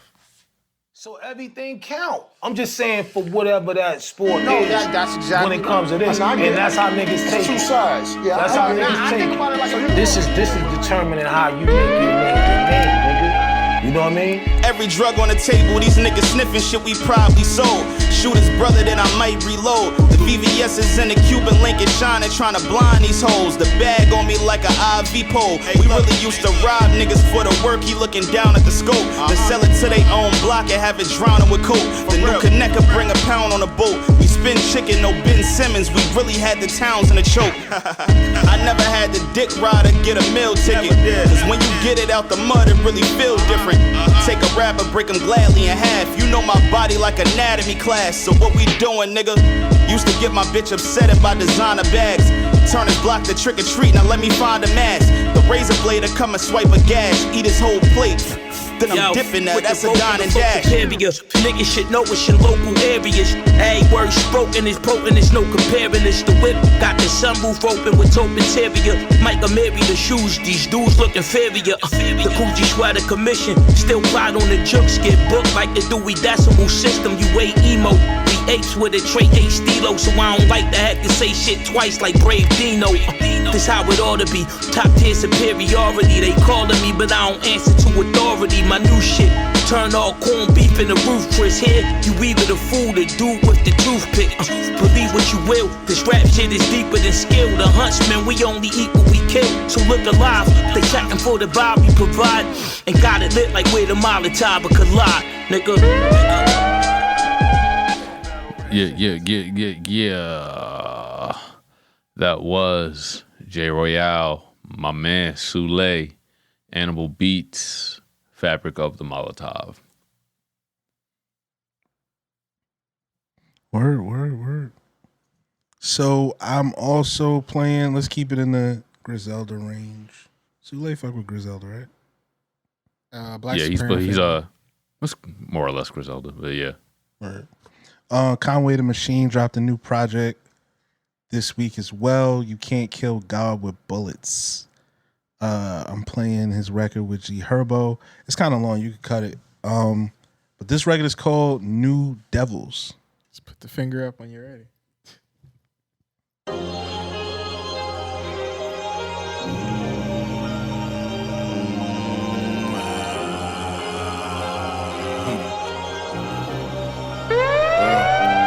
I don't know what it is. Blessings keep coming in, shit, nigga. I don't know what it is. But I ain't sending no rescue boat, nigga. You burnt the bridge. I don't want you to die yet, fuck, nigga. Need you to live. I need you to be around long enough to watch me do it big, nigga. Hey, I don't know what it is. These niggas so pussy, they don't ever stand on what they did. Grandma said God do, but my heart never forgives. I don't know what it is. Had the wolves on that bullshit in New York like I'm Coach Ted. Jumping out your bush as soon as they get the drop where you live. Bro, open up fire, burn a nigga right in front of his kids. No cap, I paid for like 3 hats like I'm at Liz. Hey, you wanna be Jordan?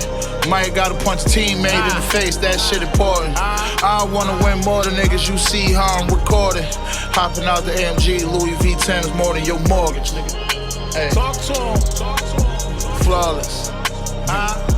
My neck and wrist is a faucet. Took a little bro on tour with me, nigga had 3 warrants. More niggas hating on me, more I get bags in, that's enormous. I just skate past.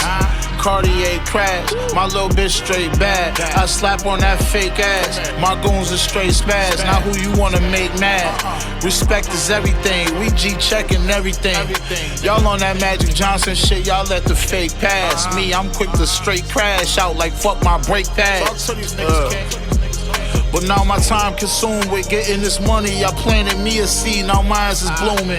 Niggas still try to undermine my influence, but what those other guys was doing before I arrived to do this. Rest in peace, Clark Kent. He told you niggas I was the truest. I don't know what it is. These fuck niggas just wanna take from me, they don't never give. Back to back Rolls Royce trucks when I'm pulling up at Liv. About to go back, fuck me a rap nigga bitch like I'm Diggs, nigga. I don't know what it is. These niggas still broke. I see their stomach touching they ribs. Free C's, free cutter, free shots walking down they bed. Honey bun in a double bath when they make it back to the crib. I don't know what it is. Yeah. Herbo, Conway the machine, man. Let me show you how this shit go when you form with a rap god, how iron sharper iron. Yeah. That was Conway the Machine featuring Herbo. Was it? New Devils. Oh man! All right, that was hard, bro. I love that one verse that we heard. Listen, man, it's late. I know it's late. I get you. I actually heard a few songs from that Dolla Sign project that dropped that I was not mad about. You know, a couple things on there that I was like, oh, that's pretty cool. So I'm going to bring them into 2026 with me. But this one of my favorite songs were sampled. So I had to play this one because I was like, oh, that's pretty cool. So this is Dolla Sign, All In. Do you mind if I spoil you, baby? Cause I want to. Tell me, do you mind if I show you some love? Cause I can't hold that. They say let on cost a thing. And if it did, I go on in. Or do you mind if I hit it from the back or the side now, baby? Or do you mind if I pound it out submission, baby? Do you mind or make you mine? Don't give it away. Beat it up like 100 ways. I could throw it deep in the end zone. Put a baddie in the friend zone. I give you the keys to the crib, oh. Summertime come, might change clothes. And I just wanna know, do you mind? Do you mind? Or do you mind if I spoil you, baby? Cause I want to. Tell me, do you mind if I show you some love? Cause I can't hold that. They say let on cost a thing. And if it did, I go on in. Got somebody, she is a beauty, very special, really and truly. Taking care of me, like it's her duty. Got her right by my side, night and day. No, I don't care what it costs. Do you know who the boss is? Shorty, give what you want, just put it in the cart, yeah. Shopping spree, soft on me, put your money away. Treat every girl like it's a birthday. Or do you mind if I spoil you, baby? Cause I want to. Tell me, do you mind if I show you some love? That was Ty Dolla $ign, All In, off the Tycoon album. Still hate that album title, to be honest with you. But, you know, it is what it is. He gave us what he gave us. Bro. Yeah, it's crazy. But thank y'all for listening. As always, we are nothing without y'all, man. Independent podcast, but we are powered by the people that watch and support us and comment and engage with us and hate us and love us and all that stuff, man. Keep giving us your support, and we hope that it carries over into 2026. This is the last time that you're listening to this pod. We love you and appreciate you even giving us a shot, but we'd love for you to stick around because we have great things coming in 2026. Because we are podcast, it's been Tren Dollars, Had.wave, with _Had.wave, and at Gobble _ we are the Because We Are podcast. As always, you can find our videos on Because We Are Podcast Patreon, patreon.com/Because We Are Podcast. And of course, join our community on Discord. Keep chatting with us because we will not be potting anymore this year. You'll catch us in 2026, but we'll still be chatting around with the people that we love and stuff like that in the Discord and all around. So listen, you might even get some surprises along the way. So please, please, please support, follow, all that stuff, and we'll catch y'all in 2026. Y'all have a happy holidays. And I'm not just talking about the people here that's listening right now. I'm talking to y'all too. Hi, Dame. Hope y'all have some happy holidays, man. We'll be talking. You too, man. So, yeah, we'll be talking. Dame, safe travels all along the way. Thank you. Hope you make another smoked turkey for the fam when they come over for Christmas, because I know they probably already asking you for that shit. You know what I'm saying? Probably. Yeah. So I'm going up to a cabin for Christmas, man. Oh shit! Okay. Yeah. Cabin? It's going to okay. be nice. It's going to be good vibes. You bringing the axe with you? Yes, absolutely. Hell yeah. Go, bro. That's the main reason he's going. Just talking about it. You got to give a bit. You got to give. Y'all want to go to the beach? Nah, we go to the woods. Yeah, we're going to cabins now. You know what I'm saying? You got to bring the axe. You got to do like those videos. You got to set the phone up and then just have you walk in, like, you know, away and then chop the wood and put like a song over it. Like, yo, listen. Make sure you walk away from the camera, directly in front of it. Yeah. Gain viewership. Exactly. Jesus, man. Yeah, man. Yeah, bro. Yeah, I made a terrible mistake, yo. Editors, $15 a video. Hit us up. Yeah. Absolutely. Yeah, you gotta have edits, bro. The more you share, bro, we're gonna make edits to you, bro. It's gonna be a problem. It really is. But yo, thank y'all for watching. Keep watching. We'll catch you on 2026 because we are forever. Peace.